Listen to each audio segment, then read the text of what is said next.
desire. For 160 years, Motul has helped engines and drivers go faster, further, and stronger. Tested in the heat of battle, driven with passion, with one aim, to give you superior powertrain protection and performance. Motul.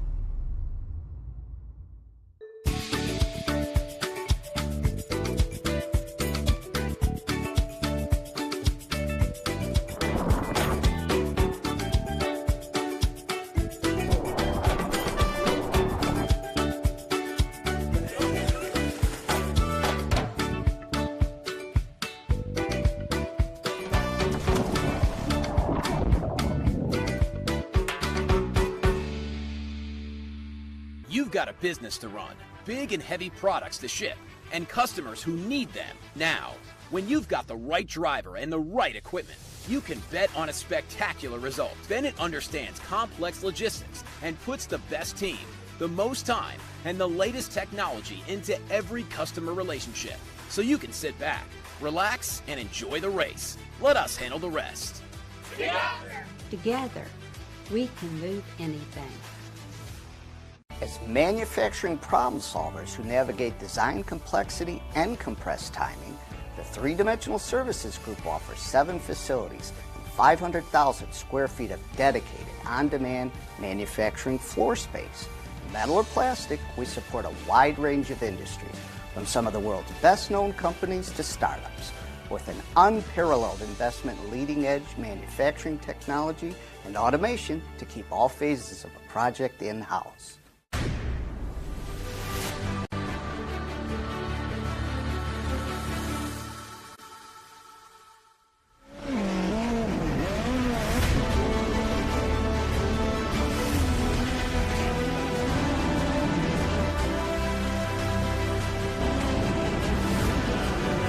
But here comes the battle for the checkered flag. I believe it is Ryan Nip getting the win.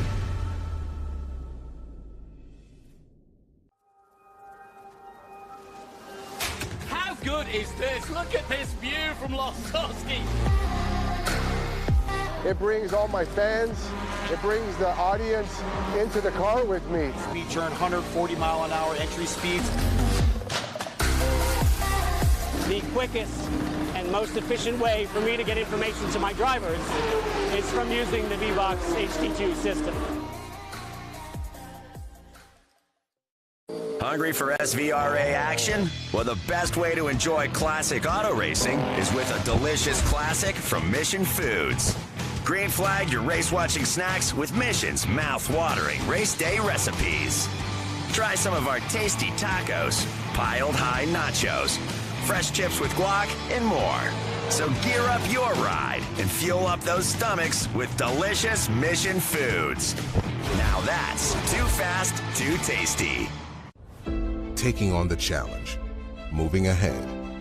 It's about going further, faster. At Customers Bank, we know that great things happen when you combine the best of technology with a deeply human touch. So we offer a wide range of personal, small business, and commercial banking solutions with outstanding personal service, giving you the edge you need to take on tomorrow.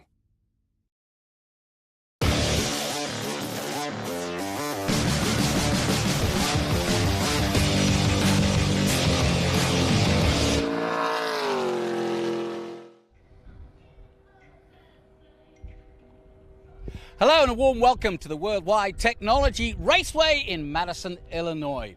It's the Trans Am Series presented by Pirelli, and it's a beautiful day here in Madison, Illinois. With me is Scott Goodyear, and I'll tell you what, Scott, got a lot to look at this weekend. Behind us, a full all-class field. That means all the classes we've got in Trans Am in one race. We're racing on a roval, a bit of an oval, a bit of a road course.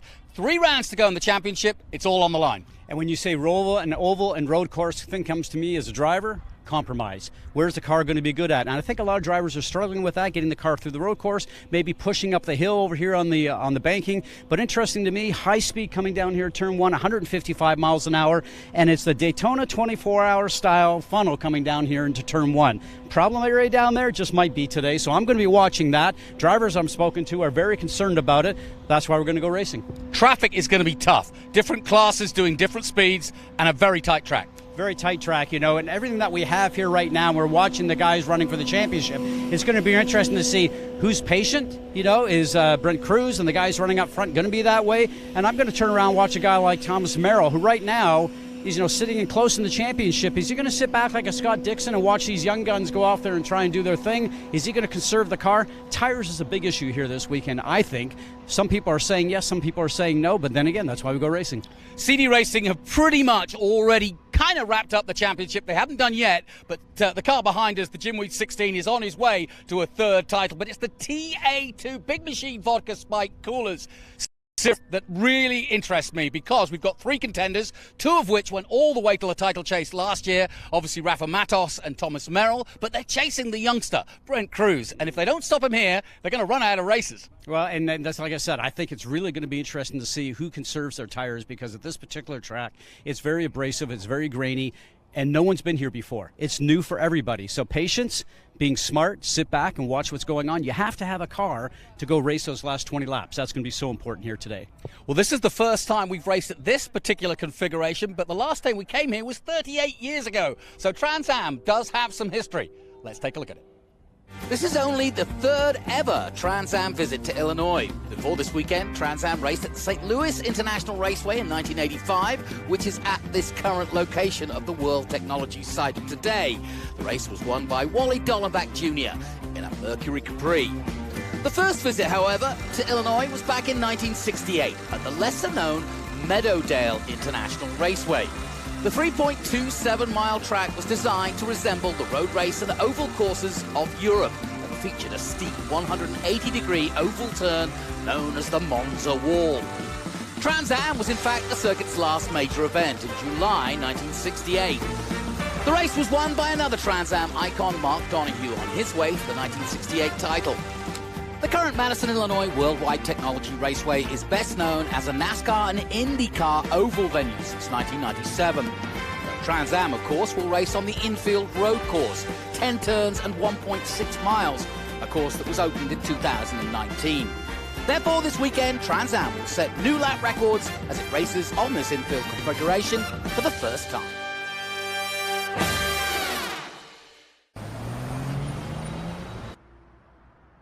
Honey, did you do something to the car? It's so quiet. Do the new P0 AS Plus 3 tires from Pirelli provide a quieter ride? Yes. The new tires from Pirelli deliver high performance and, as she noticed, an exceptionally quiet and comfortable ride. The new P0 AS Plus 3 tires from Pirelli. Performance for every mile. I'm Richard Petty. And you might say I've had a fairly successful driving career. And you know the secret of my success? Having a good support team around me when I need it. Whether you're a route driver, over-the-road trucker, or you're interested in driving special purpose vehicles, Clean Harbors is the kind of place where you can build a long driving career. Do yourself a favor, give Clean Harbors a call. We're at a commercial break.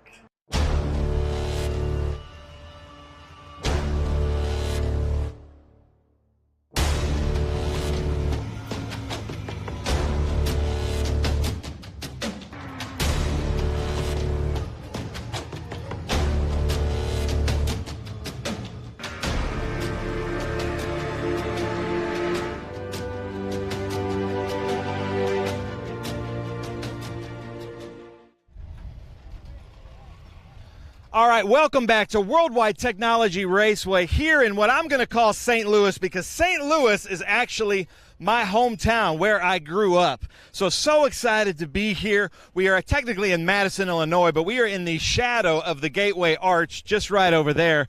The cool thing about this race is not a single driver in this field has raced on this course or configuration. So The Big Machine Vodka Spike Coolers TA2 Series Motul Pole Award goes to Connor Zilish, who is super fast.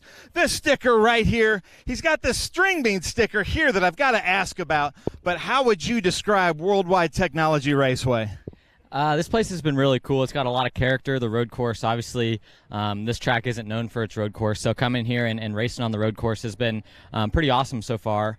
Definitely something to get used to, a lot different than a lot of the tracks we go to. So just looking forward to getting out here for the race and seeing how it plays out. It's going to be probably a little bit tough to pass, but thankfully we're starting in first with a bad, fast Chevy Camaro, and you know, Silverhair Racing has worked really hard to give me fast cars the last few races, and it's really showed. So looking forward to starting out front here and hopefully keeping it out front. All right, you can't avoid my question, though. What is string bean? Well, obviously I'm 17 years old, so I'm a skinny kid, and you know, my crew guys, whenever they want to try and sit in my car to move the car, they can't fit in the car, so they call me String Bean because I'm skinny and they can't fit in my seat mold. So I got the nickname, and then they decided to put a sticker on my car to put me to shame. So I guess I got to hit the gym or do something different. No, I love it. You want to stay light. Connor, congratulations, our Motul Pole Award winner. But we're going to come over here. I've got 3 of our top drivers right here. So let's talk to these guys. So we've got Taylor Gray, Brent Cruz, Austin Green. Get together. We were talking earlier, and we think this is tire degradation is going to be a big factor, but not where you would think. The oval is smooth enough that I could skateboard on it. It's fine. The infield is super rough. Would you agree that tire deg is going to be an issue here? Yeah, absolutely. I mean, we were just kind of talking about it right now, just kind of judging how much we're going to have to save tire throughout. I think it's a 63-lap race, so definitely going to be some tire strategy.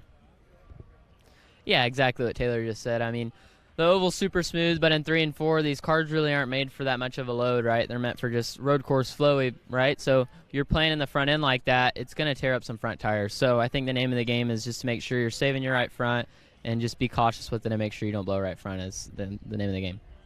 Austin Green doing well in the points. What's your strategy when the green flag drops? Honestly, kind of like what they said. Whoever saves the most tires is going to win the race. So I think it's going to be interesting and make for a good show.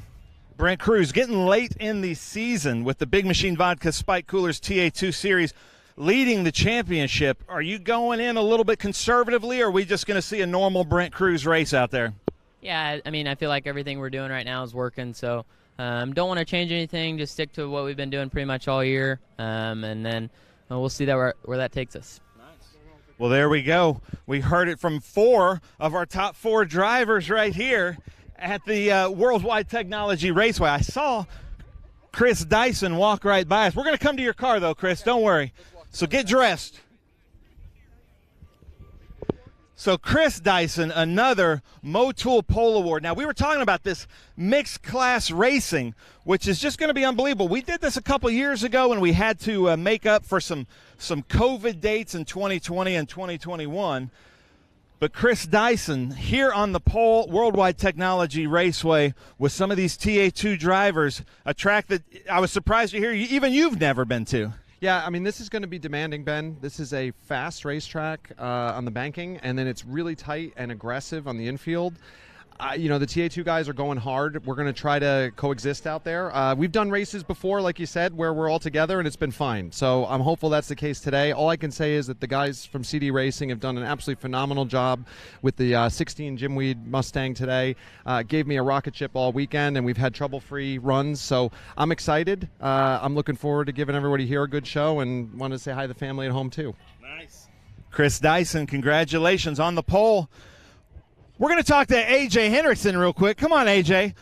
Just up the street, all the way from Chicago. So get by your car. A.J. Hendrickson, ECC Motorsports. And we've seen Boris Said in this car, but so excited that you're here. And, you know, I wouldn't call this your home track, but at least it's in the state that you live. Yeah, absolutely. Yeah, I ran an ARCA race here in 2001 is the last time I've seen this place. So pretty cool to be doing the road course here for sure. Yeah, I can call it my home track. I live in the same state, so yeah, very cool. Just really happy to be here. Happy to be pretty competitive. You know, we got former champion Dreesy and, of course, 2-time champion Dyson. So it's really happy that we're competitive with them. Nice. And a champion sandwich right there. Good luck, AJ. So we're going to come up here, talk to Bill Knox. Road Race Ministries to deliver the invocation. Bill, welcome to my hometown of St. Louis. Take it away, sir. If you'll join me in prayer. Heavenly Father, we thank you for the opportunity to be at this track and to do what we love. Father, we ask for your protection to be upon the drivers, the crews, the officials, the spectators. Father, we ask that you keep them all safe. Father, we ask that you watch over our first responders, our police, and our military, for without them, it would not be possible for us to live in this nation of freedom.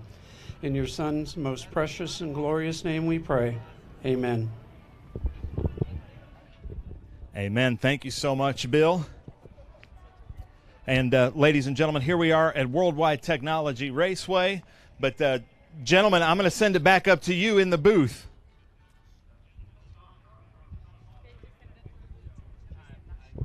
And right now coming up is our national Actually, anthem. ladies and gentlemen, we are going to hear the national anthem. You got to talk like this. I've got program really loud, so I can't hear.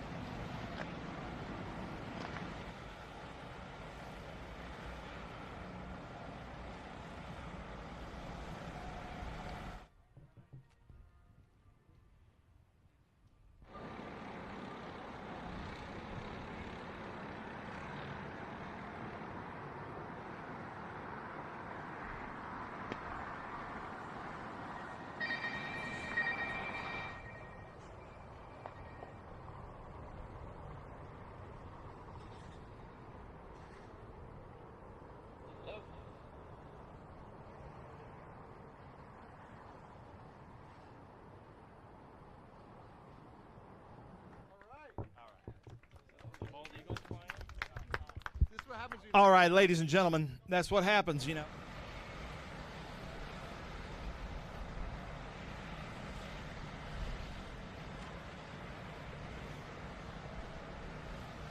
As you can see, the wonderful Gateway Arch in the distance and St. Louis, right on the cusp, if you like, between Illinois and Missouri, and of course where the Mississippi is as well. And looking forward to what should be a fantastic race here. And as we mentioned earlier, it's going to be on that roval, which makes it very interesting indeed, because you've got the combination of an oval and you've got the road course, which is, as we've heard already, very, very tough indeed, and not a lot of grip out there. It's a beautiful day, though. We had some rain overnight on Friday, but I'm glad and thankful that we have an absolutely resplendent day today. It's a great facility, this, and obviously more famous for its oval racing in terms of NASCAR. And in fact, we've got several, as you heard from A.J. Hendrickson there, several drivers who have taken part in the oval racing here, whether they be in ARCA or perhaps Truck Series. We've got a few young drivers who've done that. And I'm sure Chris Dyson has been here too over his long and distinguished year. CD Racing celebrating 40th year. And Dyson is on his way to his third title. We're going to be on board with the likes of Adrian Lostowski in the Hawk Performance. Spoke to him. He was getting dialed in. Very happy with his Hawk Performance brakes. No question about it. Here at the World Wide Technology Raceway.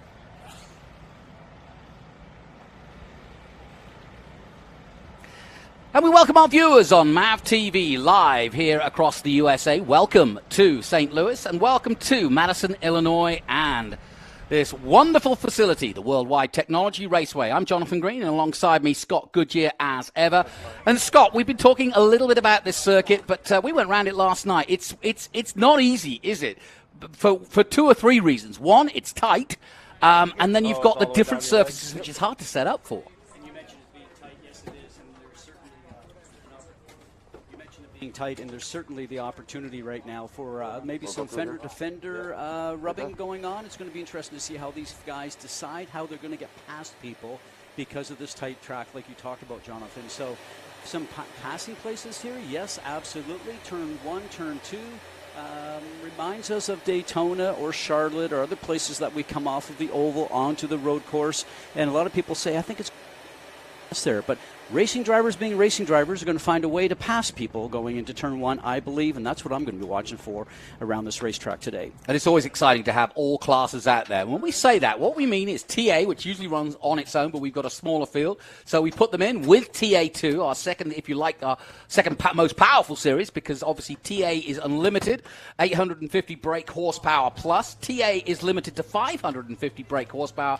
And then, as is the history here since 1966, we have our production classes. That's what it started out as, a sedan series. So we have XGT, we have SGT, and we have the GT classes. Not that many involved, so I don't think it's going to be a traffic problem, but you've got to pick your time right to go on. And I had that same conversation with Chris Dyson, who is a veteran of Daytona 24-hour and other endurance races where there's multi-class racing, and that's exactly what you're explaining right there. Daytona, so exactly. So high horsepower, you talked about the horsepower, so different speeds, and not only are you just looking forward, now you're starting to look in your mirror a little bit to see who might be coming up behind you. And I've had the fortune of running both a slower and a high-speed cars at Daytona. Here's the racetrack that we see here. We see the oval that goes around there, but then we also have the road course, the portion that we're running in today.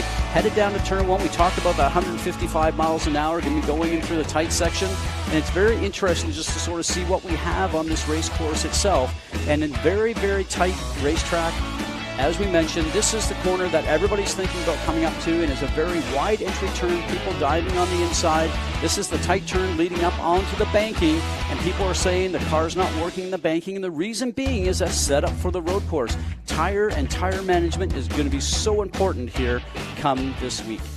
So there's a quick look at it, and it really is that combination that we're talking about. It. We went round in an SRT, thanks to Petty Motorsports last night. Thank you to them and Richard Petty and his team. But it gave me an insight, and similar to how we went round Charlotte, obviously, there's no question that it's an interesting circuit. Let's head down once again to Ben Sissel. Well, thank you, gentlemen. I am here with Tony Pirelli, the owner of the Trans Am Series presented by Pirelli, and Dave Stewart with the Stewart Family Foundation. So, Tony, how did you bring Dave Stewart into this mix? Well, I had the pleasure of having dinner with him last night, and he's doing such great work in the sport to bring diversity to the forefront and change the face of motorsports as we know it today. And I'm pretty excited about what the future holds. And I just want to say, being here at World Wide Technology Raceway, this staff, Curtis and Chris and the whole team, they couldn't have been more accommodating. I'm thrilled to have Trans Am race in the heart of this nation and next to the Gateway to the West. So happy to be here at World Wide Technology Raceway in my hometown of St. Louis, in your hometown, Dave Stewart. So I'm going to give you the mic to deliver us the most famous words in motorsports here in your hometown. Dave, take it away. Gentlemen, start your engines.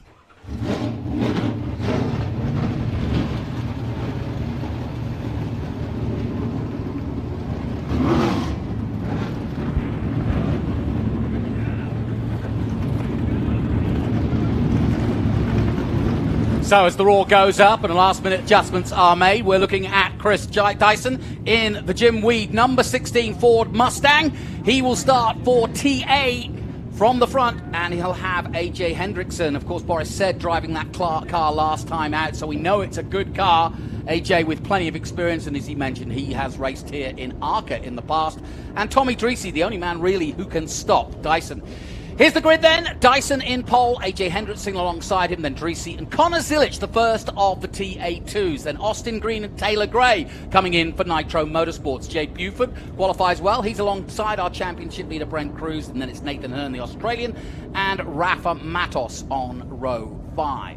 Thomas Annunziata back. Thomas Merrill on row 6, struggling a little bit. Jace Denmark coming in, another youngster trying out from single-seaters. Thad Moffitt, now a regular, but still a rookie. Dean Thompson in his second run came in at Nashville. Darren Mock, Adrian Lostowski, Boris Said Jr. has had a good run so far with the three-dimensional services teams. Barry Bowes from Texas and Josh Sargé in the Liquid Molly Q3 number 77. Travis Cope, son of Mike Cope, coming in for Mike Cope Racing. Chris Durbin alongside him. He had a misfire, missed a lot of the practice. Tom Sheehan, Grant Palmer. Talking of diversity, he's in there for BC Race Cars. Great to have him. And he's a local from St. Charles. Michelle Abate, Milton Grant, Richard Forsyth, another newcomer coming in this weekend on row 14, Dylan McAvern. Trouble for Dylan McAvern, he had a power steering issue. We'll be on board with Rafa Matos in the three-dimensional services group Ford Mustang, and an important race, in my opinion, for Rafa Matos.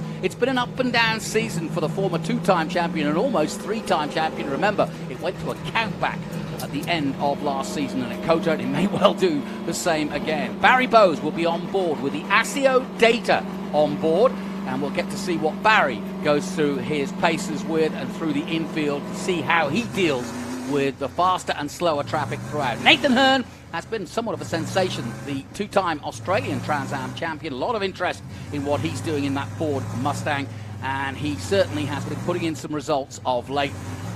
There you see the TA Championship, Dyson on 8:02, so it's almost a foregone conclusion. But look at this battle between Dreesy and Pentarik. Dreesy with a big opportunity today with Pentarik, Ruman and Marks both out, as well as Brabham, who in fact is actually here. He's playing spotter for Chris Dyson. Not a bad guy to have as a spotter. And just a shout out for Brabham. He was fourth in Indy Lights, or Indy Next as it's now called, just a couple of weeks ago. There's your first view of the turn 7, turn 8 combination, which takes us onto the oval. And I would say, Scott, this corner here, crucial.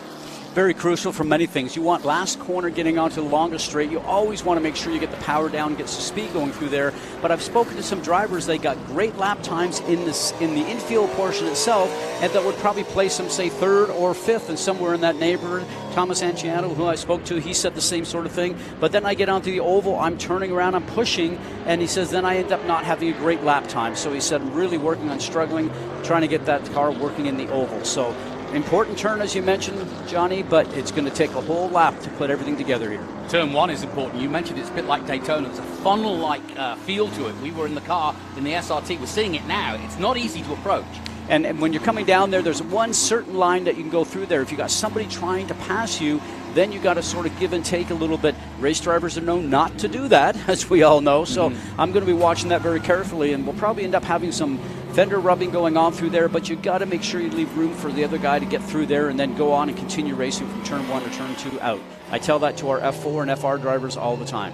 Young Guns obviously going very well for Brent Cruz. Connor Zilic behind him. It's doubtful that he'll catch him, but the really one that's interesting is the rookies, because that is a much closer fight, so we'll be keeping an eye on Austin Green in that one. Here's a very important turn. It's wide enough to get 2 cars into. There's the car we went round in for Petty Motorsports yesterday, but we noticed, didn't we, that you can get 2 car lengths or 2 cars side by side through there. And really a multiple line going into 6, all the way through 6, because it is so wide. And then you finally see the curbing there on the right-hand side. So a late entrance to make a perfect apex to come out of that turn, that's probably what you want, but I can guarantee you people are going to be filling the mirrors and filling on the right-hand side and going in there and contesting people for that curbing. And then it's going to be a drag race out all the way down to the next turn. Scott, the biggest thing I noticed last night when you drove me round was not so much the oval, it was these red and white curbs and how high they were on every corner. Not actually this one, but it doesn't really matter on this one because you're never really going to come to those. But the ones on the infield are really high. If you hit those, you could break a suspension. Yeah, the ones we're looking at right there obviously are on the oval, but the ones in the infield certainly are a lot higher. So that's what the drivers are going to have to watch out for throughout the whole day. As you can see, they are lining up 2 by 2. All classes involved. TA at the front, followed by TA2, and then our other production classes. The green flag waves. Away goes Dyson. Dreesy following him right behind. Adrian Hendrickson may have lost a place already to Dreesy as Zilic leads TA2. Brent Cruz right there as they all dive into turn 1 for the first time as we go on board with the QP racing of Nathan Hearn, the Australian. Nice clean start. Dreesy, the man who made up the position though, and into second place goes Thomas Dreesy. As you ride along here, just listen to the throttle anytime that we have an opportunity here today and see how these guys have to work the throttle. The infield here is known by all the drivers telling us there's not a whole lot of grip, and that's the issue that you have here, just trying to make sure that you can get up behind somebody and put the power down to be able to pass them. AJ Hendrickson now down to third. He's got Zilic behind him, and Zilic has got some work to do because he's got a whole furlong of TA2 onto the oval for the first time. Tell me what you see here. Well, this is where the cars can be moving around. Watch the car in front. We can see exactly what's going on here. This is where you're waiting for the tire pressures and the tire temperatures to come up and for the car to settle down. Most important at the beginning of the race, don't start to overdrive the cars. Don't start to take the tires off the car because you'll pay for it come late in the race. Yeah, it's interesting. We watched last night, and there's no question. Oh, there's a mistake. Already Austin Green trying to make a move on Brent Cruz, our championship leader, who went very wide at 2 there. And I think that is a place where mistakes could happen. And that's also probably a function. The car's not where you want it to be right now, but you're pushing already. And then that's when the car steps out from underneath you. So, Austin Green, Nathan Hearn, Brent Cruz, Connor Zilic, all involved in this. On the inside, Austin Green, almost making it through there. As we said, a different line you can take through there, and a possible overtake into here, but you've got to be on the inside and almost making a block pass. Austin Green not able to do that, but now starts to head out onto the oval, and he's side by side with Nathan Hearn. This will be interesting. And everybody says the oval almost is really one line, one lane through there where you're going to find grip. So actually making it work on the outside, will he be able to carry the speed through? And you got to make sure, Nathan, you leave room on the outside for the driver coming through. Nicely done. Yeah, that was pretty interesting for a moment there because we didn't expect 2x2 coming through there. But Brent Cruz holding them all off. Austin Green doing a good job at the start of this race. Zilic Gray up there in 5th position. Abate Grant 25th and 26th and 27th, I should say. We go back on board with Nathan Hearn. The curves you spoke about, you can see how tall they are there going through those S's. That's where you want to really keep off them. The guys are doing a good job doing that. The front of these cars are different than road cars. We got up on them yesterday, as you're going to call, but you're not going to do that in these cars here. You'll take off the front valves for sure. Good to see Annunziata up there as well. Jade Buford currently in 9th position. Taylor Gray, the young Toyota development driver, down in 10th at the moment. Darren Mock 11th. Boris Said Jr. Look at this, side by side. Austin Green again looking to make hay as they head onto the oval section again. Dyson pulling away. Dreesy trying to stay with him, as is AJ Hendrickson in 3rd. Here comes Connor Zilic. He's got a good lead at the moment in TA2.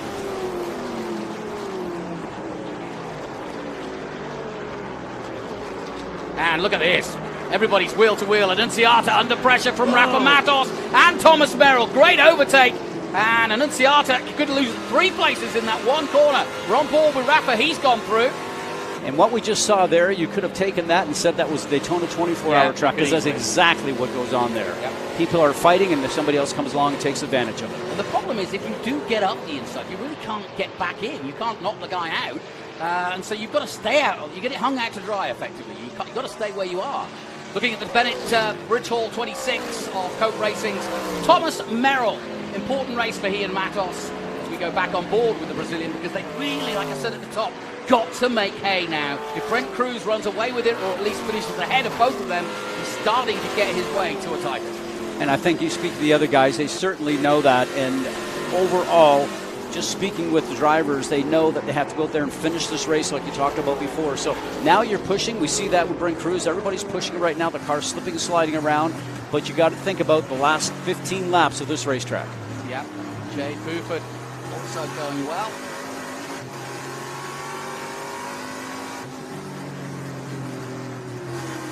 Now, not a whole lot of shifting on this racetrack. A lot of the infield is done in 1st and 2nd gear. 3rd gear, using 3rd gear a couple of times, and 4th gear just coming out of the last turn and coming down the front stretch. So these guys are really concentrating on just being smooth with the throttle, putting power down. You can put the power down and have the back end start to slide around a little bit, but then you're taking the rear tires off the car. But as we mentioned before, Johnny, everybody we spoke about is tire deg right now. They're just really worried about that. And as they come off the road courses, we're watching them right now coming onto the oval, the car starts to push. That means it's not turning that understeer that they have.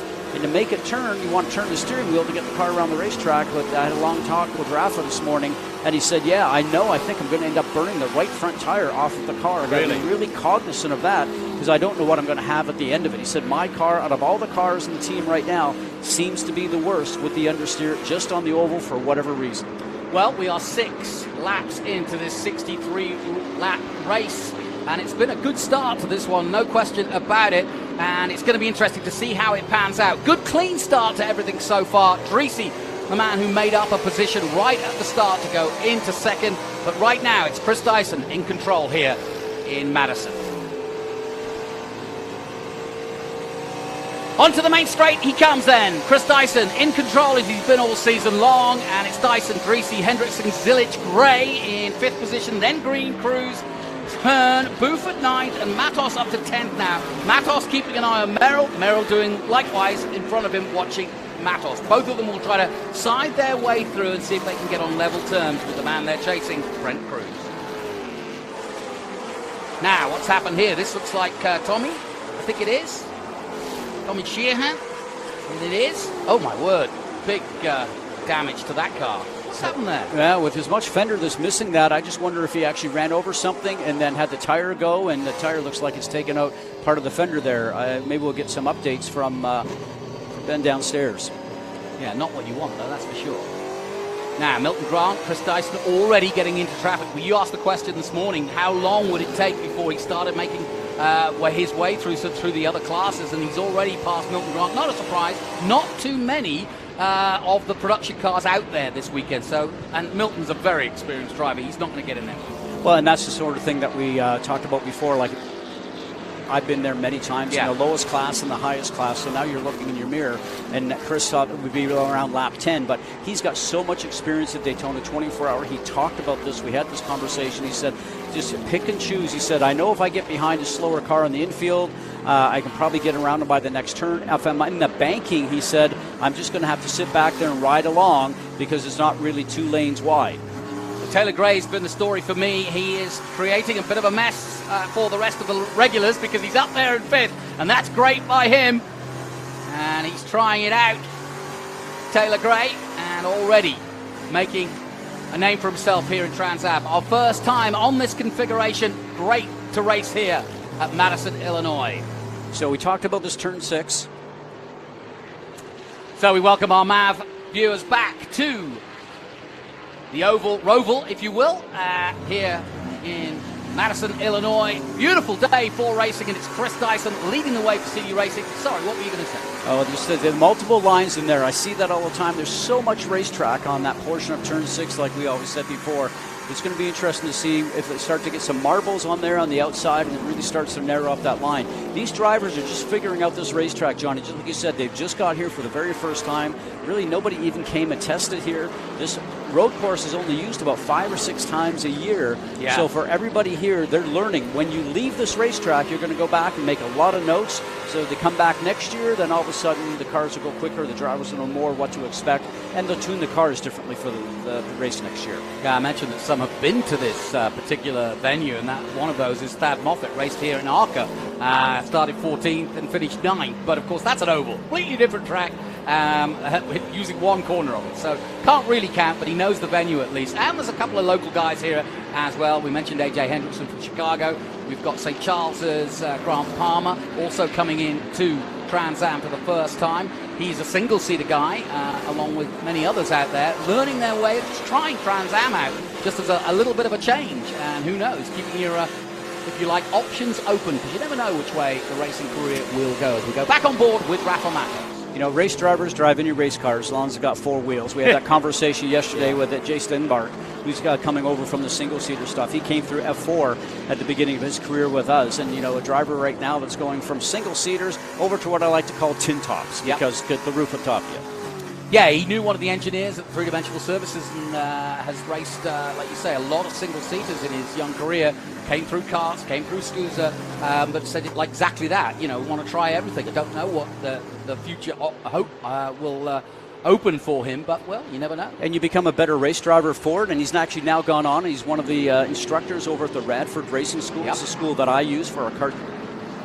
And we have our F4 and F3 drivers come over there if they need to get some tune-ups with the Karts to Cars program. We take one of those drivers, and that driver that went through there last year, Patrick Woods-Toff, is leading the F4 championship. So great for JC to be over there because we have a great instructor now that's here, along with the other great guys that are there, Danny Bullock and crew.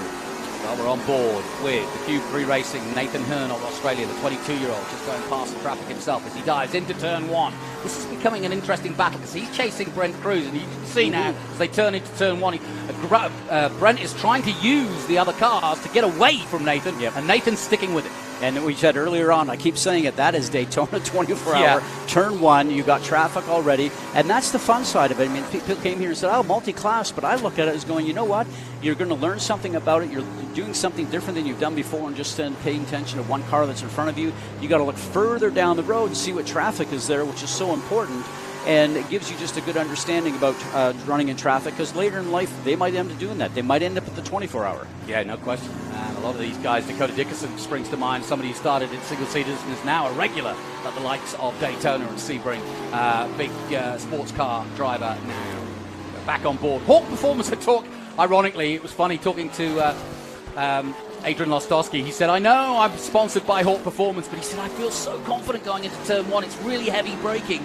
And he said, but I feel so stable there. And he said that if I'm going to have an advantage, that's where it's going to be. And he's about 4 seconds from doing just that, diving into turn 1. Well, you know, talk about braking. A lot of these guys here are really using their street course brake duct system on these cars here. Look at the lineup of cars that we have just in front of us, because what ends up happening is you're on the brakes so much right now, you don't want to overheat them because you're going to end up getting a long pedal and losing the brakes. So, you know, you're different braking package than you would do on a natural terrain road course, say, than Road America or something of that nature. So this is more to what they say they're running at places like Nashville and at Detroit. So brakes could be an issue later on. But look at the traffic up ahead, Johnny. It's ridiculous. Right now. Oh, it's just great. You know, this is where you're looking. You're searching. Two side by side, two or three of them. You're just searching for some place to go. You're trying to see who's got the fastest lane, and you're trying to make sure that, you know, now we're diving on the inside.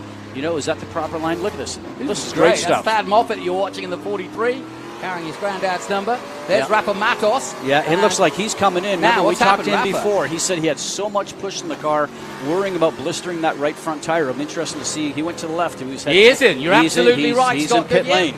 Absolutely. Now, this is the worst possible scenario for Rafa, because he's going to... Look how long it takes. We noticed that coming in when we did our lap last night. It takes forever to get into the pit lane, and whatever you're going to do, it's too long. Well, I came in early. Yeah, I came in early because you said I want a pit. I didn't think you liked my driving. I just was... No, I'd had enough. I enjoyed that. Thank you for taking me around. But this is not good for three-dimensional services.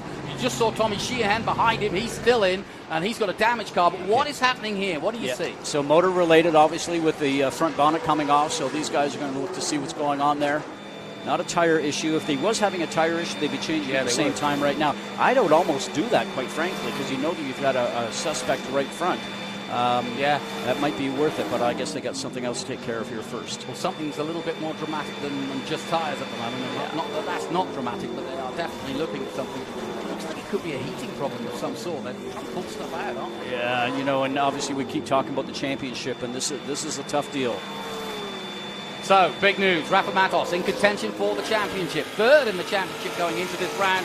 Already in the pits. No pit stops meant to happen in a 100-mile race. We go back on board with the ASIO data. Barry Bowes on board, diving into turn 1.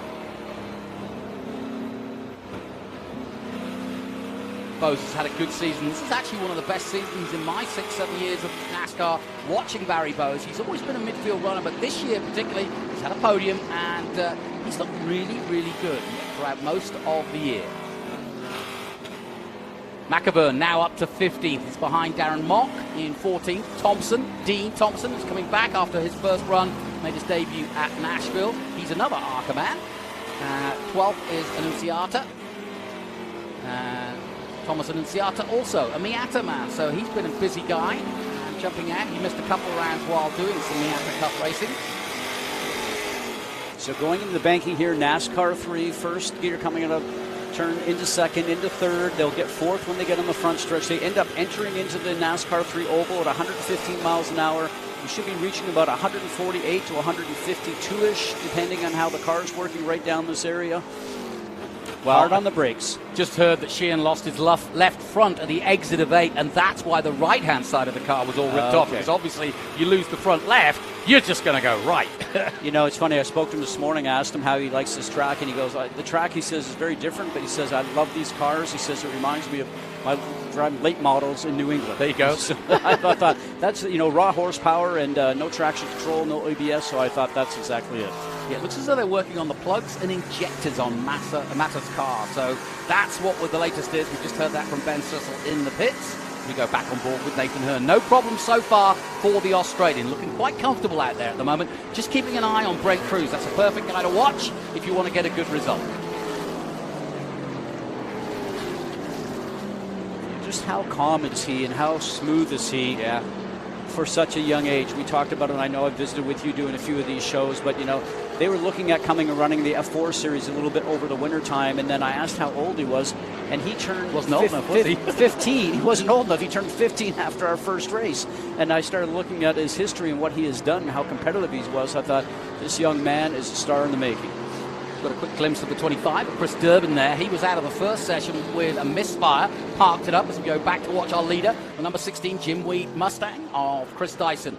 Still Hendrickson second. In fact, that battle between Hendrickson and Dreesy has become good because Dreesy's lost out to Hendrickson, and now we're starting to see Dyson, as we expected, getting into TA2 traffic. Obviously, with the power he's got, he has the advantage and is able to nip through. Will Hendrickson do the same? Well, and this is the thing that we spoke about when I talked to him this morning. He said, you know, it's almost like Daytona 24-hour. I keep bringing that up. He says, I'm going to have to pick and choose. Yep. And exactly what you just said there. He said, if I can go and do something and put my car in a place where I put a car in between me and the guy behind me, he says, that's what I need to do. If you get held up, and it looks like he's got a bit of a good draft coming on now. Hendrickson's got it, yeah. It's exactly what's happened just then. You got to watch that. And look how much time Dreesy's lost. We're on board with Barry Bowes now going into one, but we're wanting to keep an eye on what happens to Hendrickson. Does he get past? I don't think he has done into turn one, but you now see on board the line, if you will, as he exits two. Gets back on the power. It's only a couple of bollards out there. That would distract me because I'd want to go wider and wider each time. But well, yeah, and remember last night we went through there, and that's probably the roughest place of the race course there, and you're putting power down, so you got to be cognizant of all the driveline that you got with you, especially on a racetrack that's a little rougher than maybe they're used to at a place like Mid-Ohio or Road America. On towards turn 7 now, this last turn before you get on the oval. I think the key corner here, we've seen times of, or top speeds of over, oh, there goes Dreesy on Barry Bowes. So you've seen times of over 150 miles an hour in TA2, but it's the key to the start of that down the front straight is here, isn't it? Right there, and that's a slow turn, you know, around that 50 mile an hour mark, and depending how you get through there. But there again, you can carry so much speed in through the oval if you want to, but you're taking the tires off. And I know we're just really into the very first third of this race right now, so I'm going to be watching here to see where the lap times start to go about halfway through or 40 laps into this event. You know, I asked an interesting question, I thought anyway, to Watkins Glen, but I wasn't expecting the answer that I got from Chris Dyson, which was, you know, on paper, they totally dominated the season, he and Brabham, or whoever's filled that second seat. And he goes, yeah, on paper it looks like we dominated. He said, but trust me, it's been all sorts of drama behind the scenes. Just one of those dramas is he's not in his new chassis right now. He's back to the championship-winning chassis of last year because they're still trying to get the bugs out of the car that he's got new for this year, the Riley. Yeah, now Dyson really had to tighten up that line. It looks like AJ also got a bit of a problem coming out of there. I thought he was going to get a good run coming in the last turn there, but this is exactly what's going on. You know, these first two guys that we're looking in TA right now, you know, their fastest laps are only about 0.3 apart from each other, so you can see how close they are. Good dive by Chris going down underneath the car into turn 1. And that's a good example of what we're talking about. Try to put some air between you and your opponent. Wasn't able to pull it off there. No, because the other driver looked in his mirror, saw who was coming actually, and gave room. So we're in that interesting phase. 20 laps of 63 gone, and now it's almost tiptoeing through the course and through the traffic to try to keep online, not make a mistake, let the others ahead of you know you're coming, know that you're in a TA car, the marshals will be doing their job, but there's so much going on out there. You're concentrating on your own race, and you don't need to worry about that. I always think, you mentioned Daytona, it's harder with the faster car because you've got to do the initiation. And just what Chris did there, I mean, he's diving in the inside, and the guy that's on the outsides really has a right to go to the apex to make that turn in. Right. As Chris is, he's diving in there going, I'm hoping he saw me. I'm hoping he saw me. I think you said earlier on, you know, you got Matty Brabham up top being the spotter right now. So right now, he's in the ear telling him he's back by 1 car length, 2 car lengths, what have you. He's getting all that information because as a spotter, you can stand up in the grandstand here and see the whole race course. So great for them to be able to utilize the sponsor. And it can't be comfortable for Dyson. Look how close AJ is to him right now as he comes up on an Annunziata, still in the pits with Rafa Matos. So whatever that problem was, it ain't going away. And he's lost a lot of laps, and frankly, I would argue that with 2 rounds to go, VIR and Coulthard after this one, this is pretty much putting paid to Rafa's hopes of a third title. And I can tell you, you're sitting in the cockpit right now and you're dejected. You're waiting for some good news, and you're hoping that good news comes quickly. You don't lose too many laps. You're hoping to get out of here with some points. But what you just said, I'm sure he's sitting in there right now going, all the work we had this year, everything that we have done, we now no longer have a shot at the championship. Very, very tough. Real shame. Whoa. Oh, AJ Hendrickson's not. He's like a dog with a bone. He is not going to let Dyson get away. And this is a good race. It's a really interesting strategy race by both Dyson and AJ Hendrickson, because Hendrickson's holding on to him for dear life, but Dyson's trying every which way and loose to try and get a little bit of space. And you saw two different lines, just like you do, of the guys going into turn one. Depending how your car is handling and depending how you think you can drive through there, though, taking the tires off. Now, when we get open like this, it looks like Chris might have just a little bit more speed and starts to make a bit of a gap. Gets caught up in traffic, which is exactly what he said to me he was going to be worried about. And all of a sudden now you've got the guys behind you being able to catch back up. Into customer services, turn 7. This long left-hander, but crucial to get the exit onto the oval. And here it is. He's got some traffic ahead of him again. He'll put it under the power. 22 laps gone. Dyson looking comfortable at least as he dives into 8. How high would you or could you go? I guess you can go all the way to the top, but it gets dirty. Here comes AJ talking of going high. And I think the reason being there is that probably Dyson probably lost a little bit of air off the front of his car from the car in front and probably started to push up the racetrack. Well, he definitely used that oval there to get some good power and some good run, and he's as close as he's been to Dyson as they dive through 1 and 2, and Milton Grant ahead of them. And whoa, that's a good example. Yep. That's a great example of how you can get stuck. Now, it won't be long, but it's long enough just to give Dyson a little bit of breathing room. Well, and this is where Dyson's pushing. He's looking at the next car. He goes, can I get 2 between me, 3 between me? Unless there's a yellow. Yes, a good point. So my point where I'm going with that is Dyson conserving his tires right now? And AJ sitting back there being a little bit more aggressive? This is going to be what we're watching for here later in this race. Well, it's something that you've taught me. The tires, Pirelli produce a tire that will last absolutely 100 laps, 100 miles. But the tire attrition, especially in an abrasive circuit like this, could be higher depending on how hard you're pushing. So all the time you're racing hard, you're also got to think about that last 10 laps. And you mentioned it earlier in the show, it's a roval. So just so people understand with the tires, on a road course, you set the suspension up with all the caster and camber to go around lefts and rights and what have you.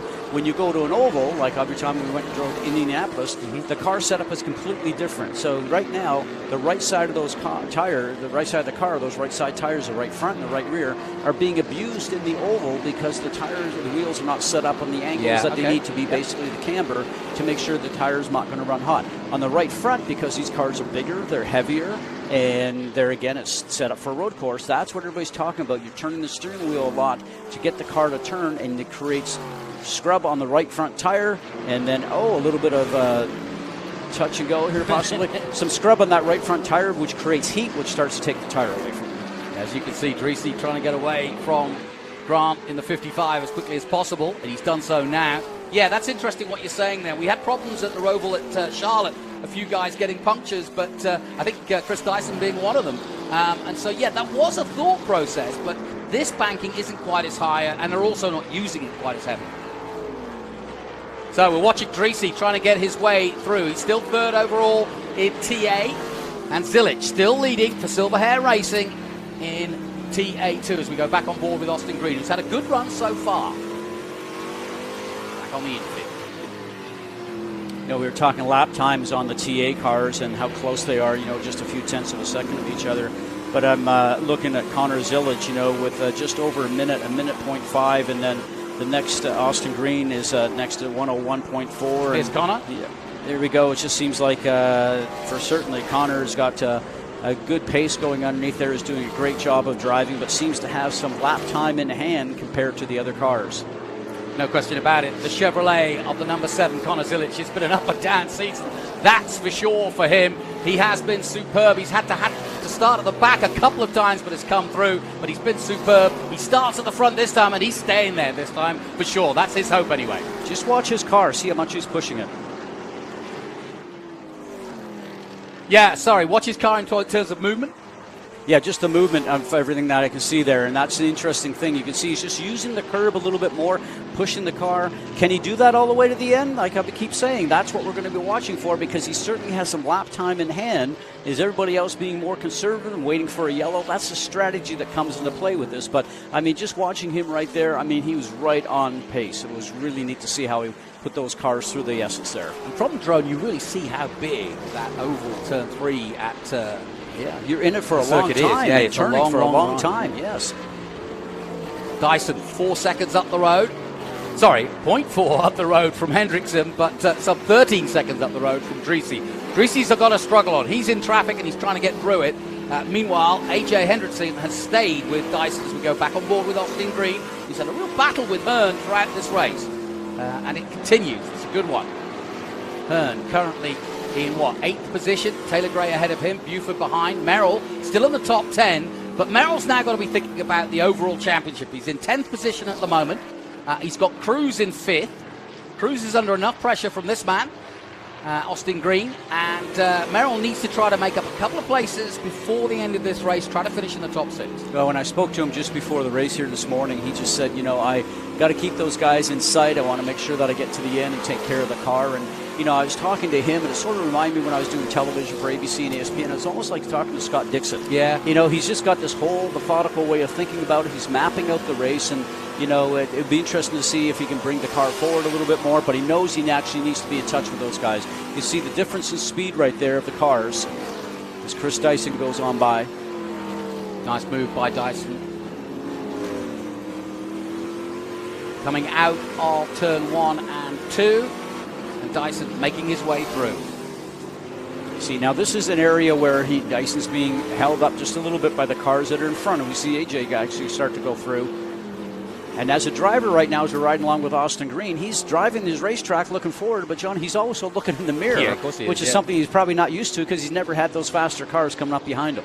Yeah, this is going to be a tougher race than most for someone like Dyson. You've got the pressure of the championship. Okay, he's got a good, strong lead of over 100 points, but it's races like this that can make and break. Is that Moffitt slowing? I don't know. It looked like the right front tire was down on that car when we went past it. Thad Moffitt, of course, in the 43 we were talking about, but he just looked like he was offline, and you thought he might have a punch. Yeah, it looked like the car was a bit askew when we went past it. Okay. Well, we'll find out very soon. We go back on to the main straight with Nathan Hearn. I would have thought he's not had much experience on ovals, being from Australia. So this will be quite an eye-opener for him. He's really enjoyed his time in the States, though. I think he's going to stick around. And, of course, with the likes of Shane Van Gisbergen and many others, Marcus Armstrong, you mentioned Scott Dixon, but there's a bunch of Kiwis and Aussies making their way over to the state. Chris Durbin, very close with Nathan Hearn there for a moment. Hearn, though, not letting off. And he's all over Taylor again in the 60. Talking about those drivers, the young lad that's winning the FR championship that we have, Callum Hedge is from New Zealand, and just a tremendous driver, a lot of talent.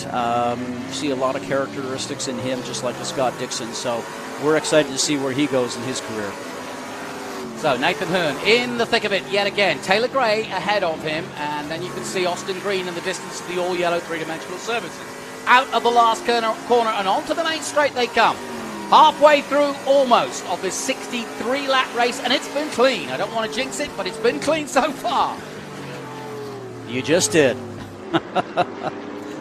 I'm always looking for drama. Actually, I've lost a bet because I thought inside 10. Yeah? Yeah, I took the over. I lost a bet on that one. So I really thought that just because it's a new track and everybody being very anxious that we would have ended up having a yellow in the first 10 laps, but I have been mistaken, and it'll be interesting to see if we can get to the end of this thing with Green all the way through. That was 6 that we were going through. We saw the multiple lines. Okay, it was McAvern in the 17, not Thad Moffitt. Okay. And there is your puncture. Yeah.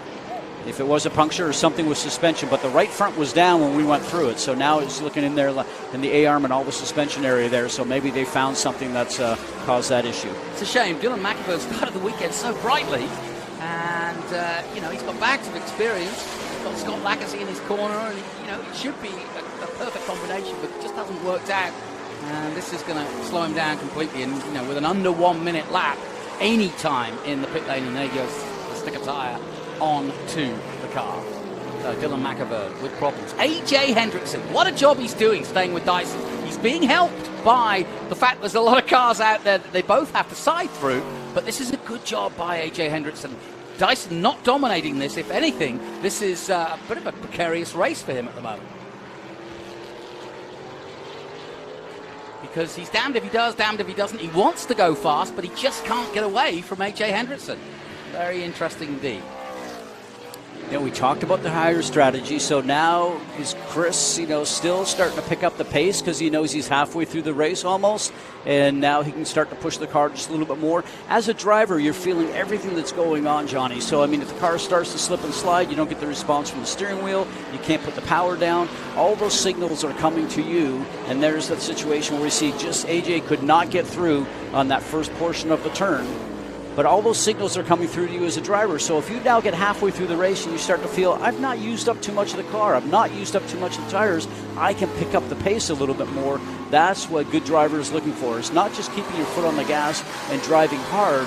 It's reading the car, understanding what's going on around you, and then playing into what you have available to drive. Lostowski on board with him, as you can see from the miles per hour. He's at 120. Let's see what he clicks up to as he goes across the strip here. He's up to, 100 and just touching 150 as he dives into the big machine Vodka Spike Coolers turn 1. And so we're looking at 150, 151 miles an hour before they dive onto the brakes. So about 5 miles an hour less than we saw in qualifying. The lap times right now, you're quite a few seconds slower in race pace. Everybody said that to me this morning. They're just going to definitely cannot run race qualifying pace out there if we had to. So that's going to be very difficult if somebody wants to try and pick up the pace. They're not going to get down to the speed. But it's interesting now because this is a point where, as I mentioned, you really understand what the car is doing. There is no pit stops here. You're not changing wing. You're not changing tire pressures or anything like that. This is what you've got now for the remainder of the race, and these guys have to learn to adapt to make the car get around the corners with whatever they have. We got some parts dragging right there. You see that? So the 88 of Rafa Matos still not moved. He's still not on track, which is a shame. Now, would you say Grant will have to come in for that? Yeah, well, I would say he's supposed to be. He may not know it, so corner workers right now would be radioing into race control and letting them know that the car's actually got something dragging behind it, and then race control gets on and lets the teams know, and then the team will then let the driver know, and then he may actually even see a black flag to be able to come in and make sure that part, you don't want that part coming onto the racetrack, obviously. Yeah, interesting. We just heard from Ben Sissel in the pits. Everybody looking very closely at Dylan McAvern's cars and tyres. So that concern of McAvern going out with a tyre issue has concerned some of the other teams and engineers that this could happen to their cars. So they're keeping a watchful eye. So nervous times out there as Durban comes up on Milton Grant. 34 gone of the 63. Yep, still part is still hanging there. So. Should be able to come in next time around. I thought he would have actually dove into the pit that time. A lot of times, though, as a driver, you know something's going on, and you just sort of hope the part falls off and ends up in the grass, and you're not going to lose a lap. Just saw a glimpse there of the 87 of Jace Denmark in 11th position. Interesting story, Jace, coming into the series, as you mentioned, from single-seaters and enjoying Trans Am for sure. And he kind of jokingly said, look, I said, what's the difference? He said, look, it's got 4 wheels. It's got more power. It's more forgiving than a single-seater. But, hey, you're racing. Yeah, absolutely. Yeah, and I've driven both. It's not going to turn. It's not going to brake. Remember, that's what he said when we spoke to him yesterday when you said to him, what is the biggest thing? And he said the brakes. Yeah. And I can tell you on that because a lot of single-seater guys like me, you get into a tin-top car when they first invite you to come and drive it, and you try to drive it like a single-seater. Yeah, I can't do it. And you very quickly learn that it's not going to work like that. So we're getting down to an interesting part of the race. We've got quite a mix-up. We've already seen the leader in TA pass the leader in TA2. That, of course, Zilich and Dyson. And so now they're picking their way through the rest of the field. As we take a look at the 58. That is the SGT of Richard Forsythe coming in from Crescent in Texas, coming in this weekend. And with a tail light hanging out of the back of the car, if you saw that when he was going around. So that's swinging. So I'm sure the corner workers will see that. Obviously held on by the wires, and whether that can stay on there or not and not end up on the racetrack, we'll wait and see. So Hearn trying to chase down Taylor Gray in his first race in the number 60. Currently 7th and 8th this battle. He crosses the line. What's his top speed? Well, we missed it there. He's got past Taylor Gray in fact. So that's good for Nathan Hearn. Somebody else is parked up there as he dives into the Big Machine Vodka turn. You know, as we go through this section, it's very difficult because you're putting so much load on that right front because you're putting braking all at the same time. You can't overpower that right front. At the same time, you got to get the car turned to be able to get to turn 2 and put the power down. So it's almost like you're standing up on top of a basketball, if you will, sort of moving around. That's what you're doing with a race car and driving it on all the sidewalls of the tires. It becomes a balancing act of what you're doing with that race car. And as I tell our young drivers, is everything you do with the steering wheel, the brake pedal, and the throttle really relates down to the tire contact patch area and the sidewall. So that's what especially happens there in turn 1 and 2. Austin Green, we're on board now with the three-dimensional services group. It's been a good season for this young 22-year-old. His father, of course, an Xfinity champion in his day. Came down to watch him race at Nashville. Not won a Trans Am race yet, but boy, has he come close. He's had a couple of runner-up spots, and he's been on the podium, and he's been consistent, more importantly. And likewise, the other youngster in the team, Boris Said Jr., just making his way in Trans Am. Both these two guys have done a good job, I think, for Doug Peterson, and you expect Rafa Matos to do that week in, week out, and they've learned a lot from Rafa in their time with the team. Yeah, and Rafa's got so much experience all the way through sedans and single-seaters. And, oh, that's not a good sign. Now, you've heard of Mike Cope racing. Well, this is the kid, Travis Cope, usually on the sidelines helping Dad for Cope racing, but decided first time since he raced 3 years ago at Dakota to get in the car. And we asked him, why now? Yeah. And he said, well, because all these things came to be, came aligned. We had the time. We had a Jim Gallagher car from the West Coast. It was empty. It wasn't being used. And I kind of got encouraged to get in and try it. But obviously, it hasn't turned out the way he wanted it. And the 35-year-old is out of the car. I remember when we were talking to him, he had just been running a little bit, and he ended up, standing there sweating. I was talking to Rafa this morning after qualifying, and everybody was just sweating completely. And I think we just had a signal, did we not, that looks like Rafa's out now. Johnny, I think we had. Yeah, Rafa is out, and there's Tommy Sheehan also in the 97 out, and Travis Cope as Rafa Matos. There's Brent Cruz. First time we'd have a look at the Franklin Road sponsored man for Nitro Motorsports, the young 15-year-old on his way to what will be an historical title. It's not at the highest levels in motorsport in North America where you think of a 15-year-old dominating the longest running road racing series in America, is it? You know, it's interesting because I was obviously Canadian and watched all the big races up at Mosport when I was starting my career. And I remember the drivers like Willie T. Ribbs, Tom Gloy, Ron Fellows, all those guys running all those cars way back then. And seeing these Trans Am cars run there, it was just completely amazing. There's a good chance that the Trans Am Series might just head north next year and might end up running back at Canadian Tire Motorsport Park, hence Mosport. And if that's the case, if that deal gets done, that's going to be really, really exciting. Yeah, it was the suspension on the 17th. And obviously that crash from Tommy Sheehan that knocked him out.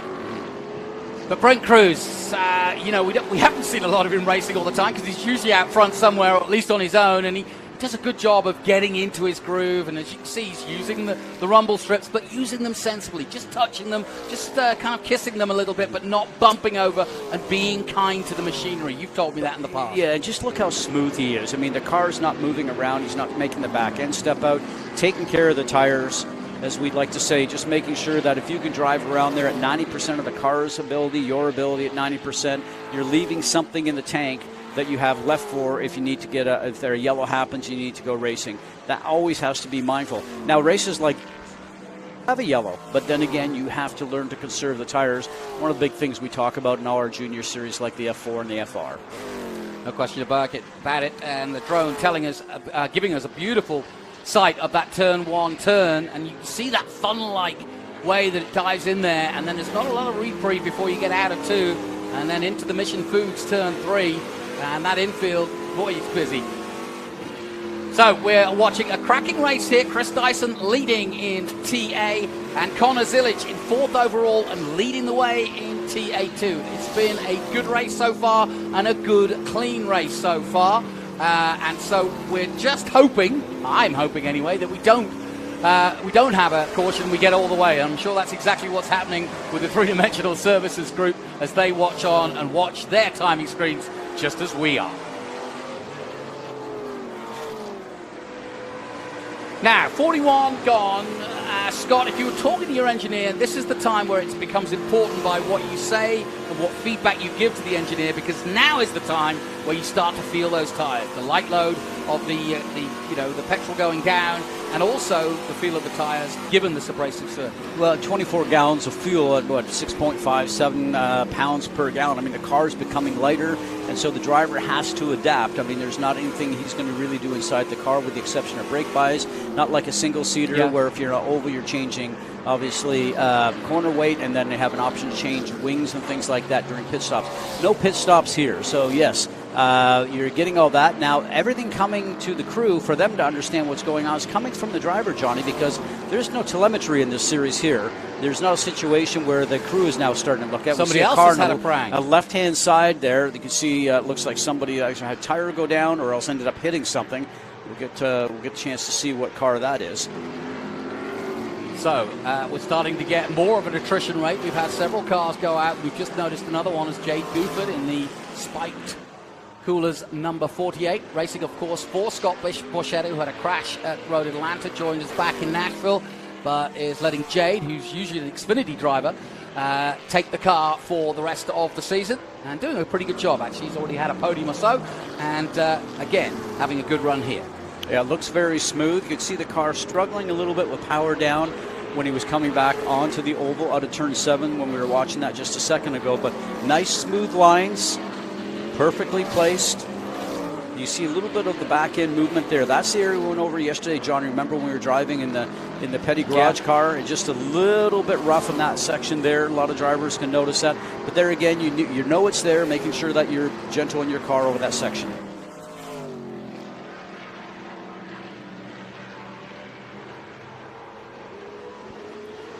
And we welcome our viewers back on MAP TV as we are 42 of the 63 laps of this race, round 11 of the TA2 Big Machine Vodka Spike Cooler Series, as well as the TA2 Championship, all presented by Pirelli.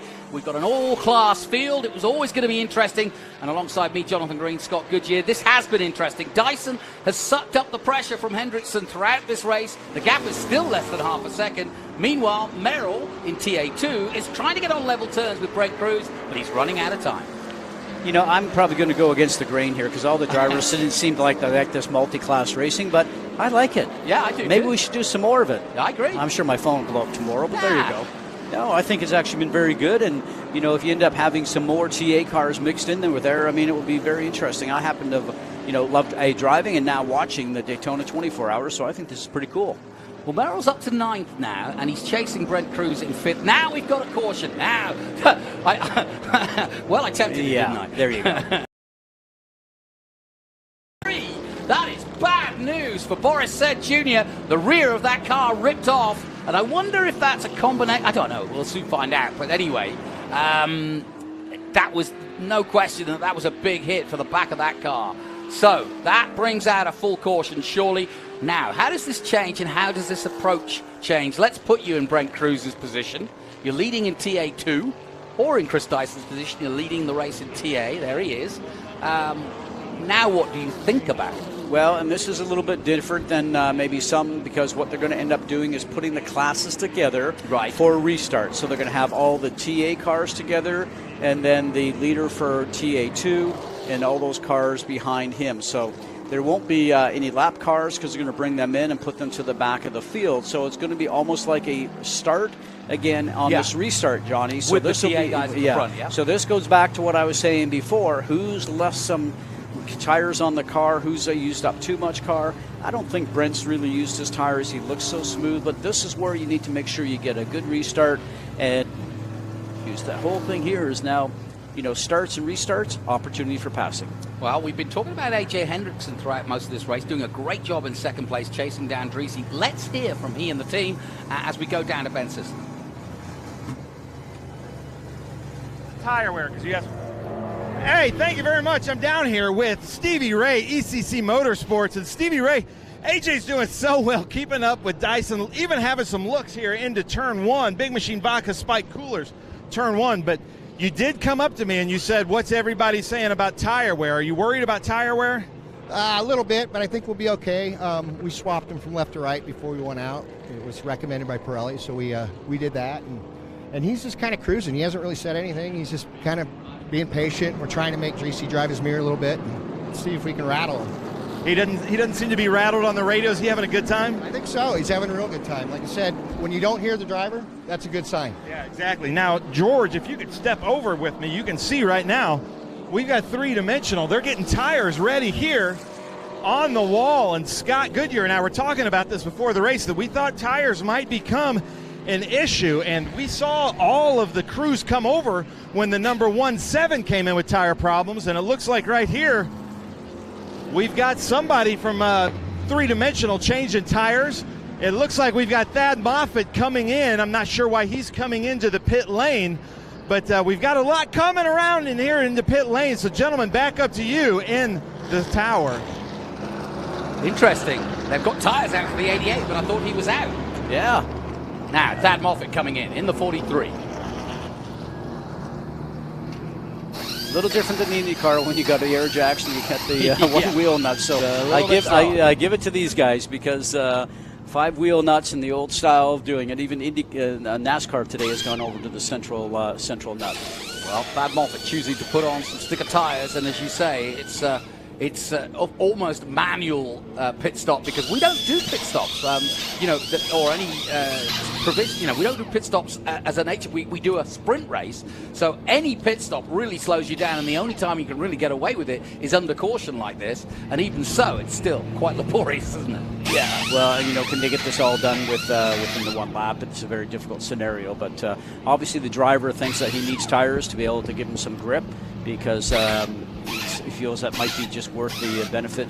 And, sometimes when you feel that, Johnny, sometimes it is the best thing to do, because you're not going to throw the car away and turn around and have it end up hitting the wall and creating the damage and a big parts bill.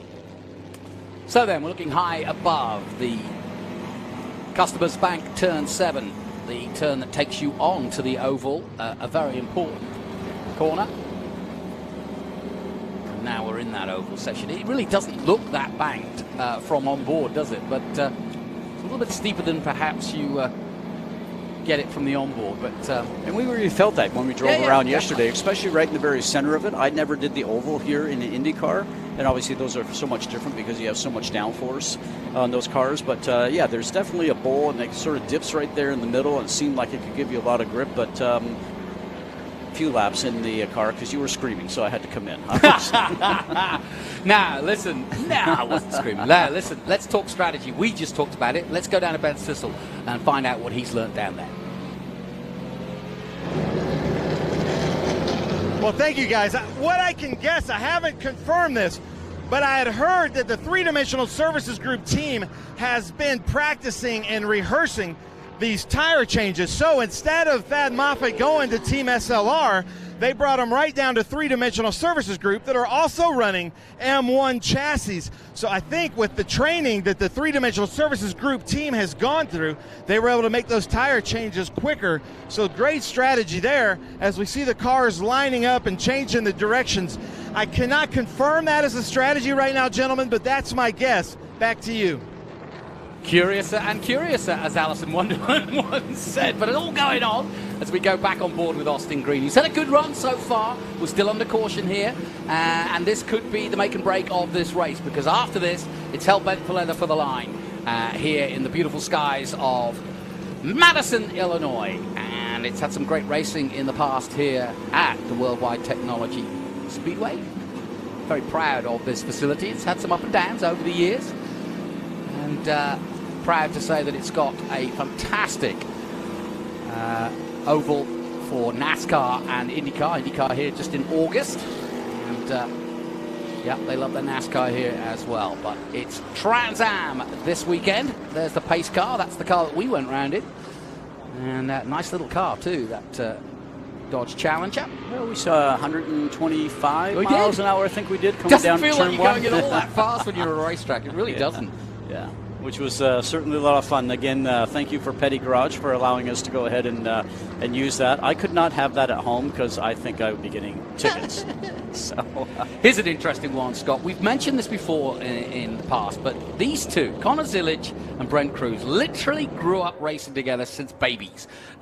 They've been racing against each other, I think, since 4 or 5 years old in cars. They got all the way, they've always been a year or two apart, but they're good friends off the track, but they've known each other so long. They know each other's racing style, they know each other's heads about going racing, and now here we are again, 2023, championships on the line, Brent Cruz leading it. Zilic has been the man that most people are talking about because he's had to come from the back a couple of times and win races, so there's no doubting the skills of both guys, but it's hard to pick which is the better one. Annunziata, another youngster, 17 years of age, he too fits that bill, but the two at the front is a really interesting dynamic. The young guns is very impressive, and obviously I'm not with you full time here. And as we were watching that for viewers at home, you saw a couple of cars starting to go around the pack, and those are the TA cars that, through the rules right now in this multi-class racing today, are going up to lead the pack. So they'll be the ones actually directly behind. And you can see it. And then the other cars here, actually lap cars, are going to end up letting those cars go down. So they'll be at the tail end of the pack.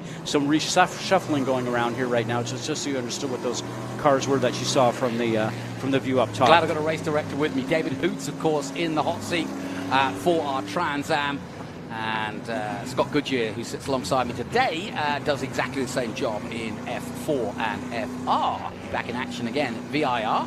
But let me continue touching on that, the young guns. We saw it in Formula One. That's had a change, and now the young ones coming in there. We're seeing it now with IndyCar because that's now started. Now you've got, you know, the one and only, because he's just like almost Mario Andretti, the one and only Scott Dixon, who can just at his age today. But, you know, with Kevin Simpson now signing, I mean, 18 years of age and driving IndyCar full-time next year. I didn't start driving a race car, until I was 20. Okay, so that's how it's changed over the decades right now. They're getting younger. Obviously, we take the 15-year-olds in F4, and then we're taking now 14-year-olds in F4 Junior next year. But, I mean, it's become younger and younger all the time. But you would expect them to make a mistake. You'd expect them not to be able to be patient. But these guys are defying it all. And like I said, I mean, I was just blown away by meeting them and talking to them. They are superstars in the making. The thing we have to get over as oldies ourselves is when you talk to Brent Cruz, and he is immaculate when it comes to an interview, same with Connor Zilic, they have been racing some 12 years and doing interviews with media, doing marketing and sponsorship, and having to stand up in front of, you know, groups of 200, or having to be grilled by a team of 6 engineers each day. They get used to it. They can deal with that pressure. And it's really, the emphasis is on us to realize that at 15, they've already got a massive career of over a decade underneath them. And you say that, you know, as we're watching again the car just in front, the 55 in Milton Grant, I'm just really amazed that they haven't had him come and take that piece off right now. But it is exactly, you know, and the key thing right now is that you have to be as good off the track as you are on the track today. You know, back even when I got involved in racing, it was all done on your performance on race day because there wasn't the social media, there wasn't all the sponsor commitments. Now here comes Dreesy at speed, and the reason for that is he needs to get into 3rd place overall. They'll have radioed him now. Dyson's where he needs to be. Hendrickson's where he needs to be in 2nd, and now Dreesy, there he goes, will get up to 3rd, and as soon as that happens, we are ready to go. And that means the field will be once again led by Connor Zilic in TA2, and Brent Cruz right behind him, the man you're looking at there from Austin Green's point of view, in the 3-dimensional services on board. Okay, so what we went through at Watkins Glen on the restarts, okay? Now, for Brent Cruz, same sort of scenario. If he's going to have a shot at maybe making and getting a pass done, he's going to try and get it done on the restart going into turn 1 or somewhere on the first lap. He wants to actually see if he actually be in front of Connor as soon as he possibly can.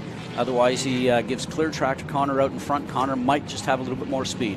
Looks like the safety now, so are we going to go back to green? I suspect so. I don't know if Cruz is going to go too hard and too heavy on this restart, simply because he's got an 81-point lead, which he's trying to defend. Zilic is in 4th in the championship. Merrill's nowhere to see, and Matos has gone home. So he's got to be careful here. And here we're going to go racing at the green flag, coming round here at turn 8. On board with Austin Green in about 6th place at the moment. In fact, yes, he is in 6th place. Brent Cruz is 5th. Here we go then. The top 3 from TA will lead the pack. They're in their own race, and this is a great opportunity for Dreesy to come back at this one. Look at them all tight together as we get ready to go racing. Look to your left-hand side, and you'll see that green flag wave. There it is, and away we go. Dyson gets a good run. Hendrickson right there in second place, and Dreesy. Here goes TA2. Zilic pulling ahead.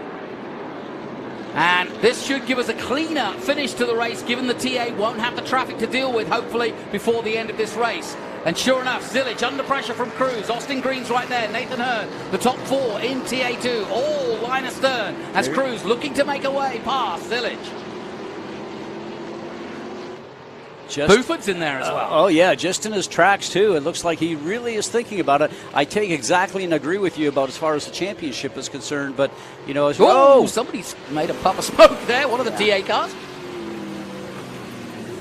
So, into the customer bank. Oh, it was Hendrickson who's gone off in the 79. And that's a weird one. Yeah, no, I think he actually spun it coming out of there and then locked up the brakes because it's powered down coming out of there. It's only a 55-mile-an-hour turn with 850-plus horsepower. Yeah, I think he just got the back end coming around. Well, that's helped Dreesy no end. Remember, Dreesy, the man who could only man, really, who can catch Dyson, and they're, 133 points apart. But he wants to stay ahead of Pintarik, who's only a few points, 16 behind Dreesy. So this will help Dreesy in the points anyway. And right there, we're riding with Austin Green. It looks probably, I would say that Nathan Hearn was right behind him, so it looked like he was trying to go around the outside of him going in through 1. And Thomas Merrill under pressure now from Hearn. Look at this, great onboard shots as we see the Merrill car, the Coke car, go sideways there. This is a great little battle here for the closing stages. There's Buford in it as well. Merrill up to 9th, and Buford, he really needs the points, does Merrill. He doesn't need to be overtaken by any of these two. And on to the oval they go again. Back on board with Nathan Hearn. You can see the difference in cars there, how they're getting the power down. It was very interesting coming onto that straight there. Some people could yank the other cars by about 3 or 4 lengths. Down the main straight again, and getting a little bit of a gap now to Hearn as they dive into the big machine. Vodka, Spike Coolers, turn 1, and back out to turn 2, heading towards Mission Foods turn 3. And Merrill doing every which way to try and stay ahead of Hearn in the 29. Good racing from Hearn. We're on board again. Up to turn 6 now, the long, wide run through 6 that seems to go on forever. He's as close as he's been. Now power down here is so difficult. Just up 1 gear, you get a little bit of speed up there, just about 100 miles an hour back into about a 55-mile-an-hour turn. And here's putting the power down. This is so important. Time running out, though. The clock ticking down. It's been a cracking race. Oh, a cleaner race than I thought. About 115, 120 mile an hour here on the accelerator, pushing the throttle down. We've seen those speeds up to about 150 miles an hour, about 5 miles an hour shy than we saw in qualifying. There we go. That was 151.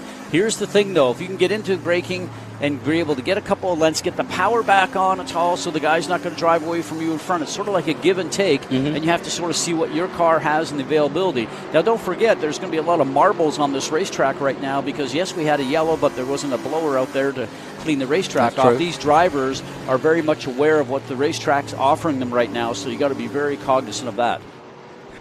Merrill's car looks as though it's a little loose, to be honest. When we watch it from Hearn's perspective, it looks like that rear end is definitely getting out of shape a little bit. And Hearn, you can see, getting away from Buford behind him, and Buford trying to stay with both of them and just losing a little ground. A little twitch there from Hearn's car as he got out of Customer's Bank. Onto the banking. Yeah, 151 last time out. Does he get any quicker this time? Got a bit of a draft this time from Merrill. No, yeah, just touched 153, that's all. But it gets him closer to Merrill. So this is now where you want to be rolling on the throttle, carry some speed through the apex, and hopefully have a good acceleration run to not let the car in front of you drive away or to maybe catch up a little bit. And then if he makes a mistake at all, that you're there ready to pounce on it. This is intriguing, a great battle between these two. 15 minutes to go. And 9 laps to go. That's what we run here, a 63-lap race or 100 miles. And it could be either one, depending on the stoppages, but this has been pretty clean. We should get a decent finish to this one within the laps. Hearn, one hand on the steering wheel as he dives through the oval. Well, he's not frightened of the banking at all, is he? And he's staying close with Merrill. Across the strip again. The gap stays the same, but Buford has lost time to these two. You know, we talk about the cars burning off fuel, that 24-gallon tank, and you know, these guys are getting close to the end of the race, so they probably burned off anywhere like 120 or 130 pounds of fuel off the car, so that's coming off the back of the car's handling a little bit different right now. The tires are starting to be worn, they're going away, but that's where the driver has to sort of adapt to this, because as we talked about before, there's no adjustments in these cars with the exception of brake bias. So everything that happens right now is from the driver, from the throttle to the braking to the steering, and they're the ABS, they're the traction control, and everything that goes on. We have all this automated stuff in our cars today, but this is about as raw American horsepower in driving as you get. Yeah, no question about it. A cracking battle here between these two. We'll keep an eye on it as we come down to the closing stages. So as we get down to this crucial stage here at Madison, Illinois, at this famous raceway, the World Wide Technology Raceway. And you can see Merrill pushing on here. He's lost the back of the car, or part of the back of the car. Yeah, see how much is sliding around now? They're up over the curbs. Those cones have been knocked out of the way. Now this is the time where you turn around and make the racetrack a little bit wider. Different lines going in there. I'd love to see this. This is great. Yeah, it's really good. And Hearn's just putting the pressure on, trying to force Merrill into a mistake. But Merrill, our champion, is such an accurate driver. I mean, he's one of those guys that doesn't easily get intimidated. Yeah, and he's playing it safe right now. You can see he's going in there. He's slowing the car down a little bit more on entry into phase one and then sort of getting back on the gas. So as a driver, when you're driving, you see that guy doing that in front of you, you have to alter your line to sort of start to make advantage of it, because it doesn't look like he can get into the corners as deep as he'd like to under braking. Let's watch to see what happens here in one. Thad Moffitt in the 43 just behind them. Moffitt's had a good run. Remember, he came in. He's currently 9th. He came in for those new tyres, and that has not done him any harm. He's just behind Hearn. And Annunciata's still in the top 10. Jace Denmark's had a good run. He's 11. Lostowski 12. Mock is 13. Sarge up to 14th. And Grant Palmer in his debut in the top 15. Good run by him, the local man from St. Charles. He's 20 years of age. His ambition to get into IndyCar, and he's on the way. He's done a lot of single-seaters, trying out Trans Am this weekend, and it's going to be interesting to see how he progresses in his career. 58 of the 63 laps gone. No way past so far for Hearn on our champion Merrill, but might be able to use this traffic if he's lucky. But this has been a cracking battle, and we've been on board with it throughout most of it. Hope you're enjoying this on MAV TV. Live coverage from Madison, Illinois. First time in 38 years we've been here as Trans Am. We came here back in 1985, Wally Dollenbach Jr., and before that, back in the late 60s, when Mark Donohue, on his way to the title, won here, but not at this particular track, but in Illinois. Oh, knock goes the bolt. One of the barriers gets knocked away by Merrill, but no harm, no foul. Thomas Merrill right now, he's driving the wheels off that car, Johnny, because he is struggling, and he is actually just playing it safe. And I mean, right now his heart rate's probably going a mile a minute, and you can see right there he can't get the power down. A little bit of a nudge there saying, hey, come on, give me some room. It'd be interesting. He's probably going to get overtaken in some braking areas here. You see how he goes and covers the braking area going into the turn? Because he cannot actually get underneath there and get as much braking and it's as he allowed wants. that Moffitt to catch up with Hearn. That's why he's getting frustrated. Hearn wants by. He doesn't want to have this attention from Thad Moffitt, grandson, of course, to Richard Petty, who I'm sure is at home watching right now going, hey, I used to do this kind of race. and did it quite well. How many wins? Was it 200? Yeah, something like that. Yeah. That was real ovals, though. One of the greats. And that number, I'd hate to have that. That's a signal on your back. And sure enough, the famous 43 number does go through on Hearn. So just what Hearn didn't want, which is an overtake. Yeah, but watch Hearn. You can see how much he's working the steering wheel. And right now he's fighting the car, like we talked about, just like Thomas Merrill did. Moffitt with the advantage of tires, so that's going to be the key thing right there. You're not missing anything at the front as Dyson continues. He's got away from Hendrickson, who had that problem, but he remains second and Dreesy still third. That's the battle for TA, but we're watching, obviously, this battle for the top 10 in TA2. Zilic still out front. In fourth overall, Brent Cruz behind him, Austin Green in sixth. Merrill, Nathan Hearn and Moffitt. That's the battle that we're watching and concentrating on, as we should. We're on board with Nathan Hearn as he dives through turn 80 yet again. Time running out, though. Just a couple of laps to go. The Australian, hell-bent for leather here on his first oval. Now, Moffitt should have been able to carry a lot more speed through the banking because he had the grip. Yeah, there you go. Yeah. There's Zilic, fourth overall, and there you can see the lead he's got on Cruz. He is in control of this race in the silver hair, number 7. This is more like it. Zilic not having to have the drama of coming from the back, and this has been a relatively, effectively drama-free race for the silver hair team, and they'll like that. But Zilic, throughout this whole season, has been picture perfect. He has delivered on everything he's been asked to do. Just been superb, picture perfect. And while Brent Cruz may take this championship, I'm certainly going to remember the contribution that this man Zilic has made. Doing such a nice job. You can see how good the car is right through that oval section. The thing just sits down on the racetrack and goes through that. And the other thing I noticed, even at the Watkins Glen event I did with you, and I'm noticing it here too, is that the power down, he's able to get the power down and accelerate out of the turn without any issue whatsoever. So they've got that car working super well. Coming down to the closing stages, penultimate lap here at this Roval circuit. Final lap now for the leaders, which is Chris Dyson. And of course in TA2, Connor Zilic. The 17-year-old has not put a foot wrong so far. And likewise, Dyson had to deal with traffic and AJ Hendrickson's for so long, but got away. Hendrickson making that problem, or having a problem at the start of the restart. And there's the white flag, and here he is, the final lap then for Chris Dyson. And it's plain sailing for the Jim Weed number 16 Ford Mustang. And it's been a sensational year for the Dyson crew, CD Racing as they're called. Matt Brabham, who has been a huge part of the success, getting wins himself, now up in the box, basically doing the spotting for Chris Dyson, so it's a team win all round. And Matt's a great team player.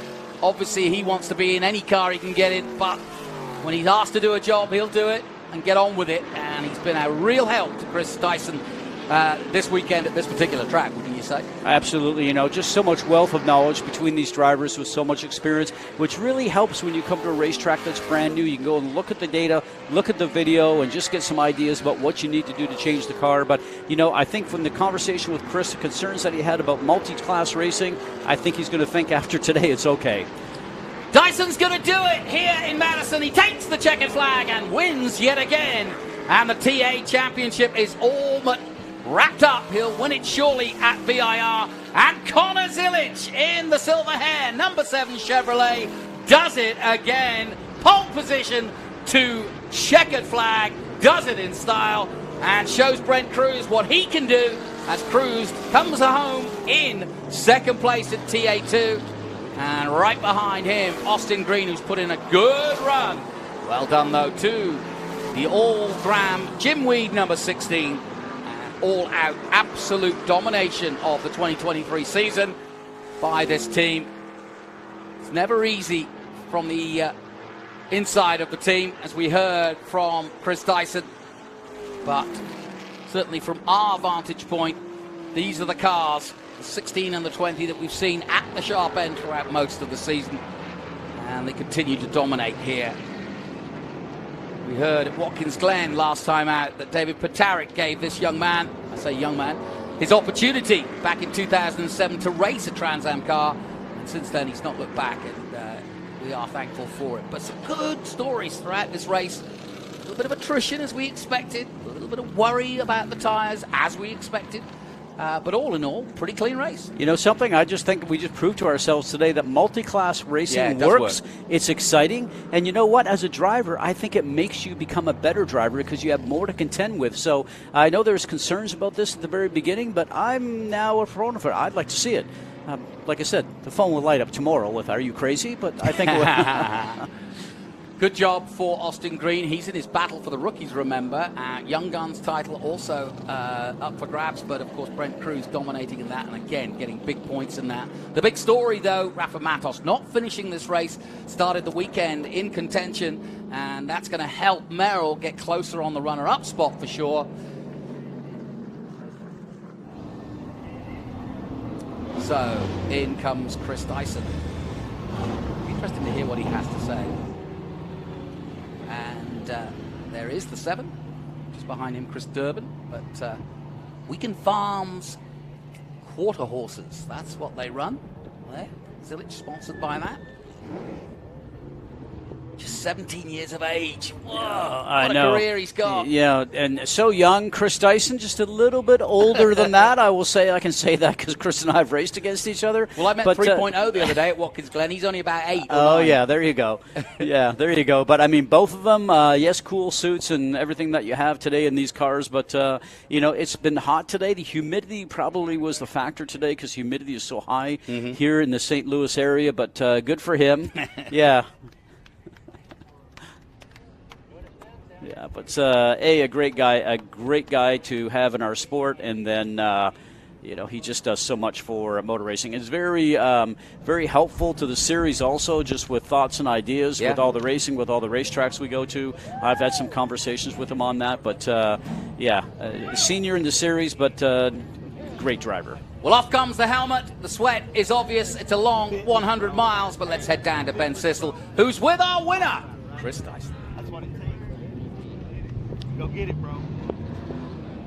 Well, you can see Chris Dyson getting some ice-cold water by his crew down here at Jim Weed Winner's Circle. Chris Dyson, hard fought. Man, you know, I know it's everybody's first time at World Wide Technology Raceway, but man, that had to be a little fun. Man, I was trying to think it wasn't going to be as hard, but it was tough out there. It was physical. The cool suit pinched early. Finally got it working the second stint after the yellow. But, man, we had to work for this one. And AJ was just phenomenal all day out there. I mean, hats off to those guys just turning up like this and competing at that level. I mean, I had to use every piece in my arsenal out there today. But the Jim Weed car's back in victory lane. Great points for the championship. Couldn't be happier for the guys. A trouble-free weekend. We really needed one of those. I thank God for that. And I thank God for all my family. Nick, we did it. P1, baby. Congratulations, Chris. We'll see you in a couple weeks here at VIR. Now we're going to come over here and get Connor Zilich. Connor, man, another unbelievable performance here with Silver Hair Racing. That has to feel good. Yeah, it does feel really good. It feels awesome. You know, these guys have worked really hard. They've never given up on me. We've been through a lot this year, but the bottom line is we've always had fast race cars, and, you know, Silver Hair has always brought me a really fast Chevrolet Camaro. So just thankful to drive these cars week in and week out, and you know, just compete for wins every time I show up to the track to run in the TA2 series. And you know, thank you to all these guys. I mean, Jeff Cessna, unfortunately Jeff Hawley couldn't make it this weekend, so I had interim crew chief Jeff Cessna here helping me out, and you know, everyone, Dozier back at home, all my family, my mom and dad. You know, my mom's probably watching right now.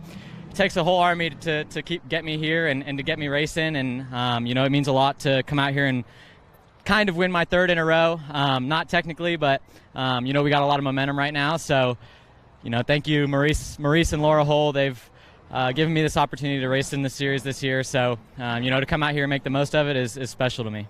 Nice. Congratulations, Connor Zilich. Nice job. Let's come over and talk to Tommy Dreese, who's 3rd in TA. I can't find AJ Hendrickson, but I could see in the corner of my eyes that something was going on back here. Tommy Dreese, 3rd place. Nice job out there. How was your race? We finished 2nd. You did finish 2nd? Yeah. I don't know. You know, hey, first of all, I'm sorry to AJ. I did not mean to turn him around. I would never do that. I let him go in easy at 1 on the start. You know, we made a mistake at turn 1. I had a re-entry, so I went almost down a lap. All I needed to do was stay 5 seconds ahead of the leaders and wait for a yellow. And with the rules they had, I would start behind AJ. It was for position, and I think they're really pissed off that I hit him a lap down. That was for, you know, and I'm sorry, you know, to that team. I really liked them all. He raced a great race, but I had the car on the restart. Well, Tommy Dreese there now. Let me just say this to the camera. I'm not sure if what he says is accurate. All that's going to be, luckily, neither one of you or I don't solve this. That's up to the stewards. So we'll ask, but let's talk to Stevie Ray and their team. So Stevie Ray, what's going on? I could see that things got a little bit heated there. Somebody just, I don't know, he did something he shouldn't have, man. I mean, he had nothing all day long. We ran away from him. He was about ready to get lapped down before the double yellow came out. And then the guy just wrecks us. I mean, he wrecks us. I mean, the car's wrecked. He wrecked it. Now, do we know, did AJ finish second or third? Where is he at? Oh, we got second. But we wanted to run with Dyson. We were with him all day long. We had something, and it just got taken from us. So I'm pissed. As your friend, I know that was really hard to keep that expletive from coming out, so I appreciate that. Thank you very much. It's all going to work out. But, man, great race there. Like Chris Dyson said, so much fun to race with A.J. Hendrickson. I'm sure Matt Brabham wishes he was out there, but he was spotting for our winner, Chris Dyson. But, gentlemen, he's not sure if he wants to. I'm going to send it back up to you in the booth. Keep your head down there, Ben. I'd go and take your tour of the arch. It might be a good time to do it. But here's the results then from our Trans Am series presented by Pirelli. The Big Machine Vodka Spike Coolers TA2 series. Dyson with the win in TA. Hendrickson and Dreese battling it for second and third. The Dodge Challenger and the Ford Mustang. But in TA2, we're pretty sure that Connor Zilic as out-and-out winner in that one in the Chevrolet Camaro by Silver Hair. Brent Cruz second, that helps his championship further. Austin Green, good result in sixth. Thomas Merrill, the champion, in seventh. Thad Moffitt, good result in eighth position. And then Thomason and Ciata in ninth. Jace Denmark coming into the championship and getting a top 10. Well done to him in the Ford Mustang. And a little further down, Dean Thompson in 21st, or excuse me, Lostowski first of all in 11th, then Mock, Sajay Hearn dropping down there at the end, Grant Palmer in his first race 15th, Barry Bowes, Buford 17th, Durban getting a finish, Abate in 19th, Richard Forsyth coming in this weekend, he gets 20th, and then a little further down to round out our time here. Some good racing throughout all of that infield, as we expected, and some drama indeed, right to the very get-go. And as we look ahead, Scott Goodyear, you've been around this championship enough this year to know that, tempers fray now and again. It's serious stuff, this. But we're pretty sure that we're going to see Dyson and Cruz taking those laurels at COTA. And that's the result of hard work throughout the whole year, not only by the drivers, but also all the crew and the car manufacturers and everybody getting together and working as a team, as you always did. And, it's going to be very interesting because now we can move on to VIR and then COTA, some natural terrain road courses. But what I liked about this racetrack, Johnny, is, it's just 1.6 miles, and it was a fight. Well, as you can see, Nathan Hearn is out of his car. He's taking a break, so we'll do the same. We'll be right back from St. Louis after this.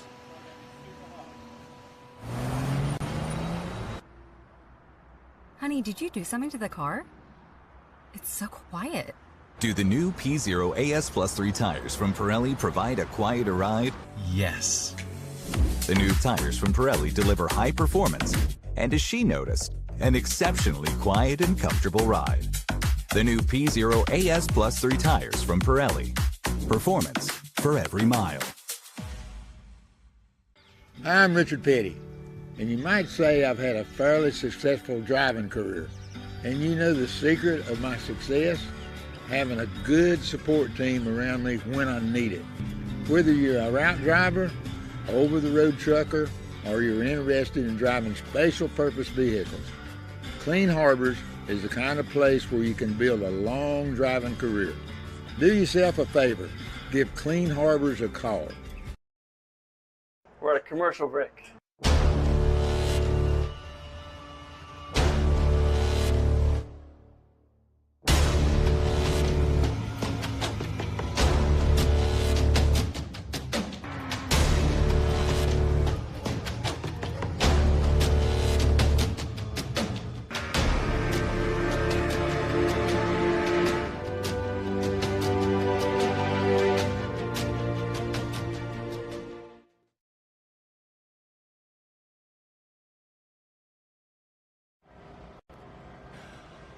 Welcome back. We're the Gateway, where Lewis and Clark began their expedition, and we kind of did our own expedition into the dark today because it was the first time we've raced this configuration, but it was a good race on the infield and part oval of this racetrack at Gateway. Really enjoyed racing here, and it had everything that we'd expect for the racing from all classes, and I actually think it threw up a little bit more fun than we often have with the single class racing. Welcome back to MAV TV and our fans from around the States watching on MAV TV. And Scott, just before we take a look at the results and also looking ahead to VIR and COTA, we've only got 2 rounds to go. What's your takeaway as we look at the results again? Anybody you want to point to? I said to you halfway through the race, Merrill needs to finish six or so, and he got 7. You know, and I think when I spoke to him earlier, he knew he had to do that. He didn't know what the racetrack was offering him, but he was smart, like I said, in the Scott Dixon mind frame, where he knew that he had to keep those guys in sights. I think he accomplished that today. You still have 2 races left. Anything can happen. A car, and I've had it, you can drive out of the pit lane and something can happen. We saw it today with the 88, and you know, you don't finish a race, you have no points. Anything's possible until the final race of the season, so that's how you have to think about it. Shout out to Jace Denmark. Not easy to come out of single-seaters and jump in a big monster like Trans Am, but he equipped himself well.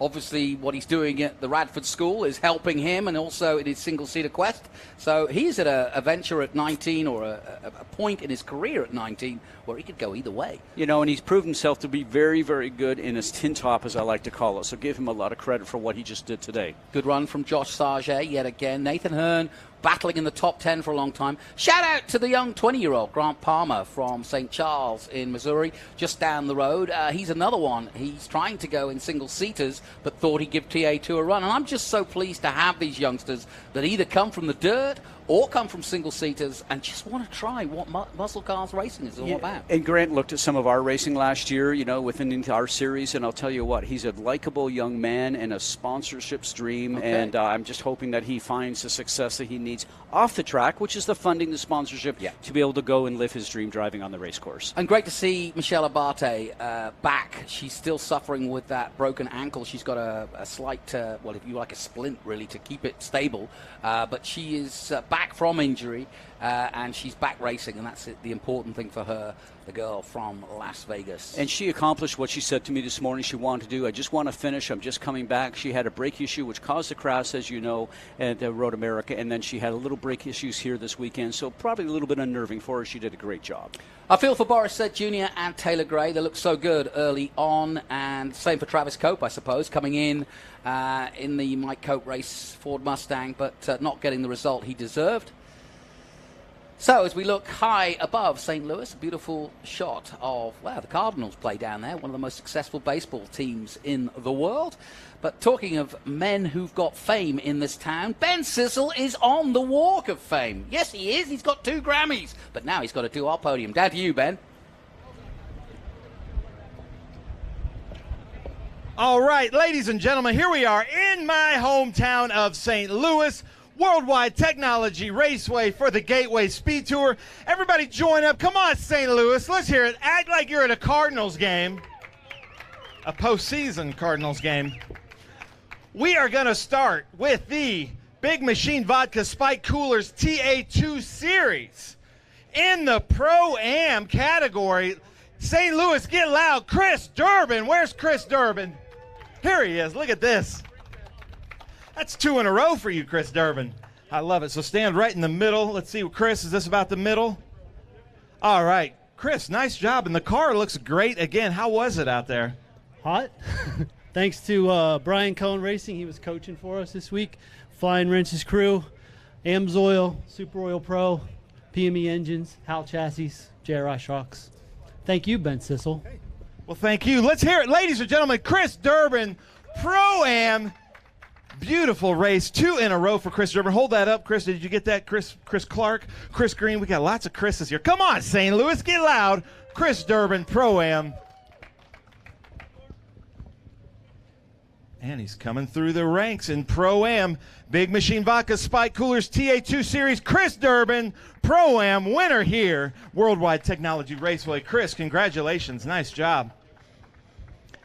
Big Machine Vodka Spike Coolers TA2 series has this program called Young Guns that has just taken off in the last 2 years, and the top 3 in TA2 are all Young Guns. Coming in third place, racing with Three-Dimensional Services Group. Get loud, St. Louis, Austin Green. In second place, another, that's 2 seconds in a row, really doing well for his championship. Let's hear it for Brent Cruz. Nitro Motorsports Franklin Road Apparel. And then in first place, Waukegan Farms Quarter Horses Silver Hair Racing, the number 7 Chevrolet Camaro, Connor Zilich, ladies and gentlemen.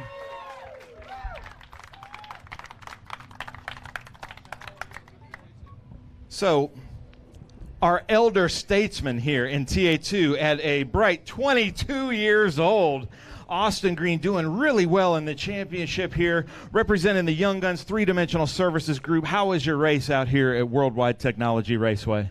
It was great. It was a good finish. Thankfully we've had a good couple string of podium finishes. So just huge thanks to everybody at Three-Dimensional Service Group. Mr. Peterson, he's not here this weekend, unfortunately. So, but yeah, it was a fun race. It's a fun track. We had to manage a lot of the tires, so I think that made the ending pretty special.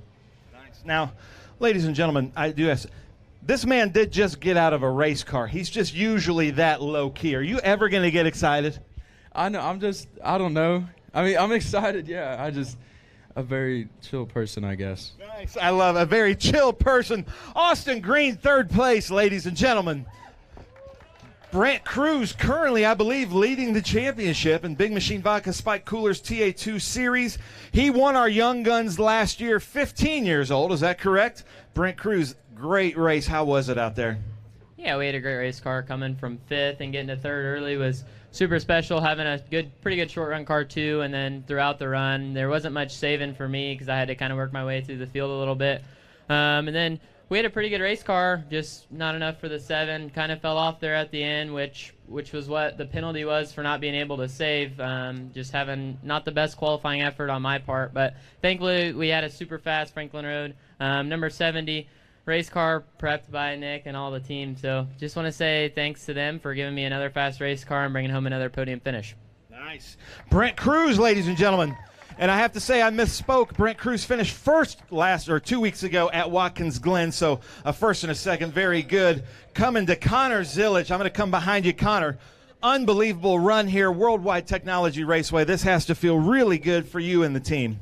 Yeah, it does feel really good. We've been through some adversity lately and had to overcome some issues on our side. So, to get our first win in a few races here is really special to me, and to come at a place that this series hasn't raced at in over 40 years, come back to a place like this and get the win and kind of just dominate the race. We led every lap, and when I was out front there in the early stages, I was just begging every lap, tell me the gap.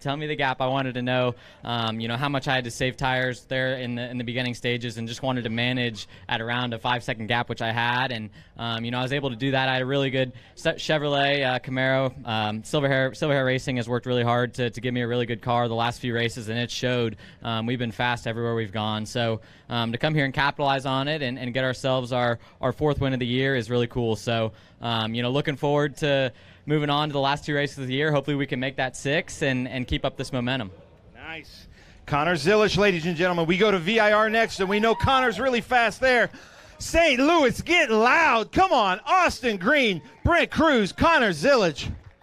We've got a 22-year-old, a 15-year-old, and a 17-year-old showing us how we're going to be racing. And ladies and gentlemen, I promise you, these gentlemen are going to be racing right here at Gateway, here at Worldwide Technology Raceway, here on Saturdays and Sundays. So come on now, one more time. Austin Green, Brent Cruz, Connor Zilich, trying to fit their Pirelli hats. Hold those trophies up high, gentlemen. St. Louis, keep it up. Come on now. I like this noise we're hearing. St. Louis is rock and roll town. Now Mike Dallenbach. Austin Green is the only one that gets champagne in this group. At being 22 years old, the others get some kind of sparkling water type deal. Yeah, that's your hat now. Here we go. Yeah, it's just water. Don't worry about it. Come on, St. Louis, get loud. Oh, Brent Cruz right in it. Look at that. I knew they were fast in race cars. Had no idea they were that fast in their racing shoes. One more time, St. Louis, the Big Machine Vodka Spike Coolers TA2 Series. Here you go. Brent, throw this hat out there. Give that hat away, somebody. They're still spraying out here. What, you want me to hold your glasses? I'll hold them. Go ahead. This is war. Oh, look at that. He says he's out. All right.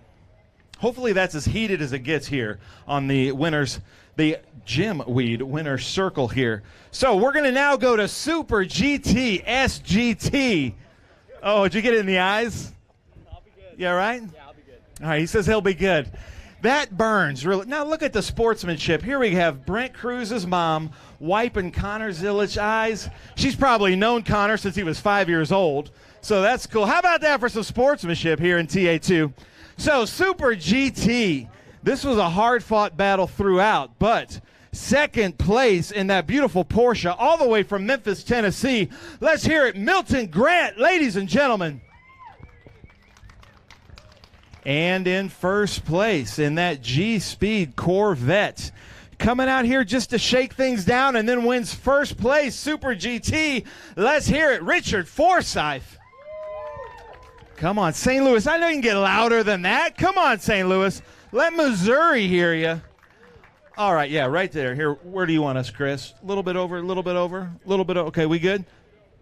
Milton Grant, I saw you had to come in, and then you put maybe one or two more laps down and then had to fully come in. What happened out there? Well, I spent a lot of time cleaning the rubber off my tires, on the full course caution. And I went into turn one, and the car just wanted to go straight and came around and it killed the motor trying to get back on back there. And then when I went out, my steering wheel was crooked, so I don't know what's wrong, but I decided it wasn't good to be out there. Something moved or let go or something, and it wasn't pointing right. So I figured here with all the wouldn't want to get anybody else's way. So yeah. Nice. Yeah. Anybody you want to thank? Yeah. Well, I'd like the first, of course, Jesus Christ, my Savior, as always, and also my wife, whose birthday is today, and so that's very appreciative of that. So she's at home, and I'll be there tonight. So she's been a big part of my team and life always, of course, for 53 years. So anyway, so that's a good day for today. How about that, ladies and gentlemen? 53 years marriage. He's going to be with his wife tonight as he just drives down 55 to Memphis. Nice job. Milton Grant, second place Super GT. Forsyth, we hung out yesterday over there at the truck stop, and you were here just to kind of shake things out. I guess green flag dropped, and you're not shaking things out anymore. No, I had a great team behind me with the G-Speed Corvette that I'd like to thank all those guys for all the hard work that they put together, and this car was just unshakable. It was just so reliable. It would so consistent, just constantly doing the same laps over and over. And we had some scary moments with all the rubber all over the track, and I was trying to stay out of the way of the TA1 and 2 cars, but I think we held our own pretty well, and we were on Milton's butt through the whole race, and we were definitely having a respectable race. And sorry for his troubles, but not sorry that we went out and won our first race in GT, and it's just amazing that we got here. But I want to thank my sponsors, G-Speed and Sambuca Restaurant, and Sandy, my support crew, and all the guys that worked so hard day after day after day on this car at G-Speed. Nice. How about that, ladies and gentlemen? Milton Grant, Richard Forsyth, hold those trophies up. Great race. And G-Speed, that car coming clean, looking good. How about that? That's tough to do with this mixed class racing. He'll be at VIR in 10 days. Now he's a full-on veteran, though, right? Oh, look at that. Throwing it out to Sandy. One more time, Milton Grant, Richard Forsyth here at Super GT, World Wide Technology Raceway. Hold those up. How about that? First race in Trans Am. He wins it. Not bad, G-Speed. Nice job. Now, these guys are probably old enough for some real champagne. So St. Louis, oh, look at that, a cheers. Oh, yeah, how about that? Little gentlemen, now they don't have to dry clean their suits. Very nice. How's that? Does that taste like victory, Richard? Nice, nice. He said, yeah, it does. Nice job. Congratulations. Milton Grant, Richard Forsyth, Super GT.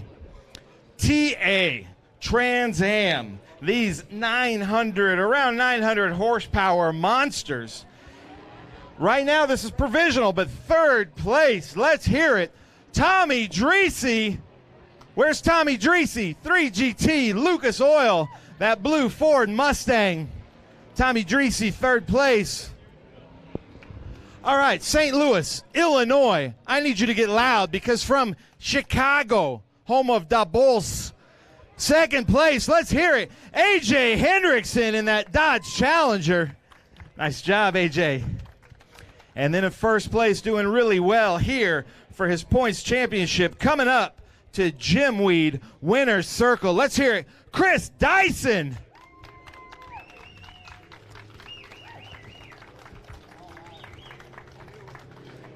Tommy, you got your phone on you? All right, here, I'll hold the trophy. Hold on. Ladies and gentlemen, this is a tradition in Trans Am, the Dreesy selfie. So look at this. He just, no, we're going to do it. We got some hugs out here. It's all love at TA.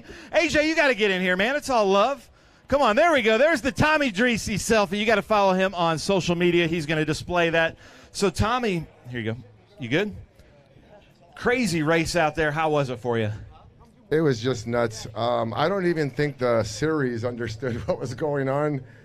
Our team had a plan. First of all, I got to say, AJ, you did such a great job this whole weekend. You came out here after just, I don't know what you do on the weekends, but you just come over here and you're right there. So kudos to you and your team. I'm sorry that I got into you. Oh, on the marks. I'm sorry I got into you. You were the class of the field with Dyson. So anyway, I went off. I didn't go a lap down. We were waiting for a yellow. It came. I had hot tires. And, I made a mistake. But, I just got to say thank you to everybody at World Wide Technologies. The facility was great. All the fans here and all the teams here and Dyson. You guys are on the Dyson crew's on a momentum that's going to take a sledgehammer to break it. The 3GT guys and girls here and at the office, at the shop, thank you very much. Lacey, Jagger, and Elin, I love you. I'm coming home tonight. Nice. Tommy Dreesy, ladies and gentlemen, the rockin' Moroccan. Lucas, I'm not here without you. Lucas Oil, right? Look at that right there. See, get a shot of that. There we go. AJ, crazy race. Man, that first half of the race, you were right on the bumper. I saw you looking inside Big Machine Vodka Spike coolers a couple times on Dyson. I've never seen performance like this out of AJ Hendrickson. Nice job. Well, thank you very much. I did my homework on this track. I studied it a lot, did some iRacing, and I don't get to do this a whole lot, so I made sure I was going to be as competitive as possible, and a lot of fun running with two champions here, and love the series. It was a great day overall. I'm sure anybody you want to thank, your crew, the owner of ECC. Yeah, absolutely. First of all, my mother and father, for sure. Definitely, Arnie and Barbara Hendrickson, Engineered Components Company, Anchor Bolt and Screw, my wife, Jen Hendrickson, and for sure my help, Steve and Tanner Ray. Now, I got to say something. Where's Stevie Ray?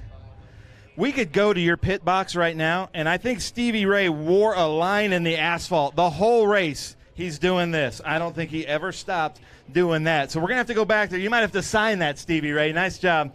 Dyson, man, great finish today, great performance. I know that it's been like shuffling cars around for you the last couple times, but I feel like you found it today. Sweet St. Louis, man. I got to tell you, I grew up a Cardinals fan, and it's amazing to come back here. You see all the folks here with St. Louis Cardinals hats on. That brings back a lot of great memories.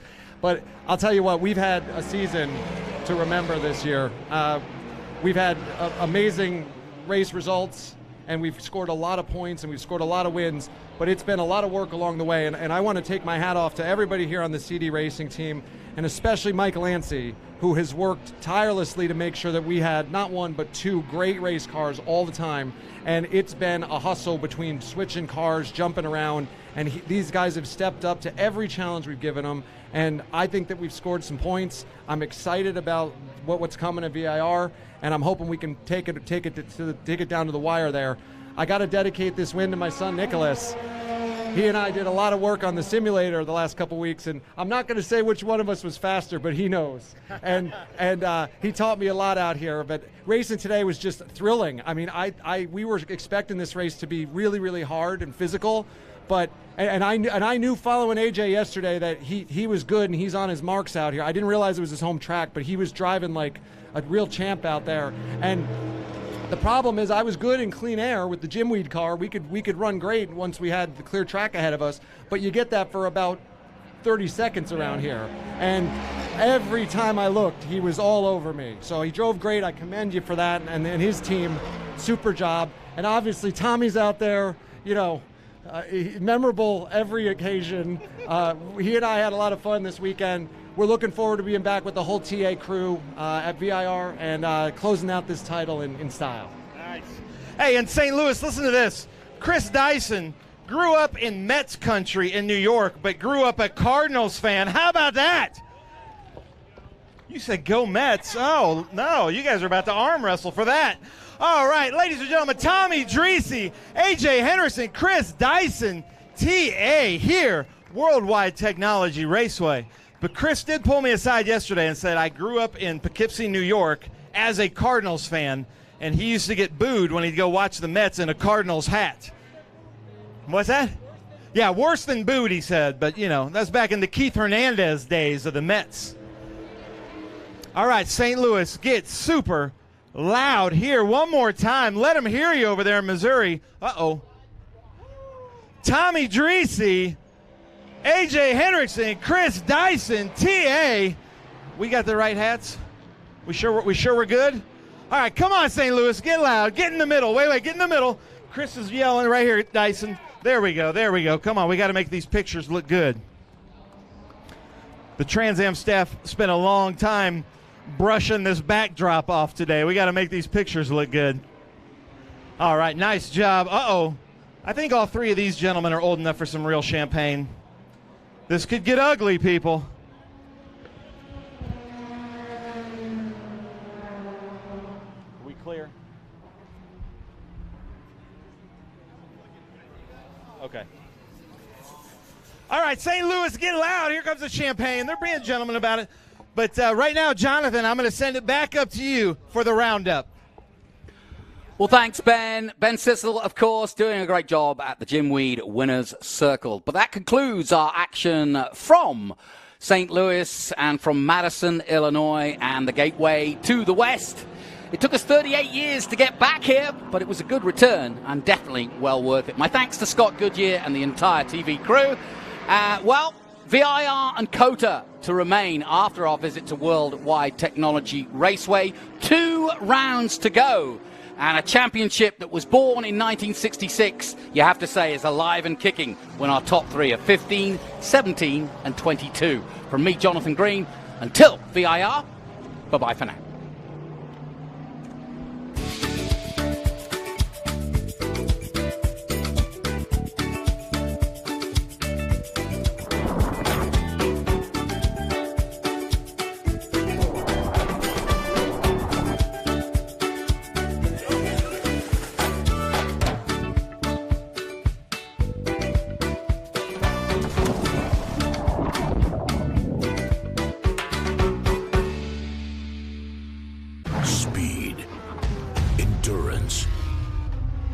Desire.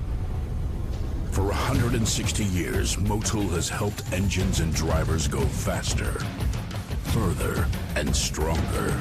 Tested in the heat of battle, driven with passion, with one aim: to give you superior powertrain protection and performance. Motul. You've got a business to run, big and heavy products to ship, and customers who need them now. When you've got the right driver and the right equipment, you can bet on a spectacular result. Bennett understands complex logistics and puts the best team, the most time, and the latest technology into every customer relationship. So you can sit back, relax, and enjoy the race. Let us handle the rest. Together, we can move anything.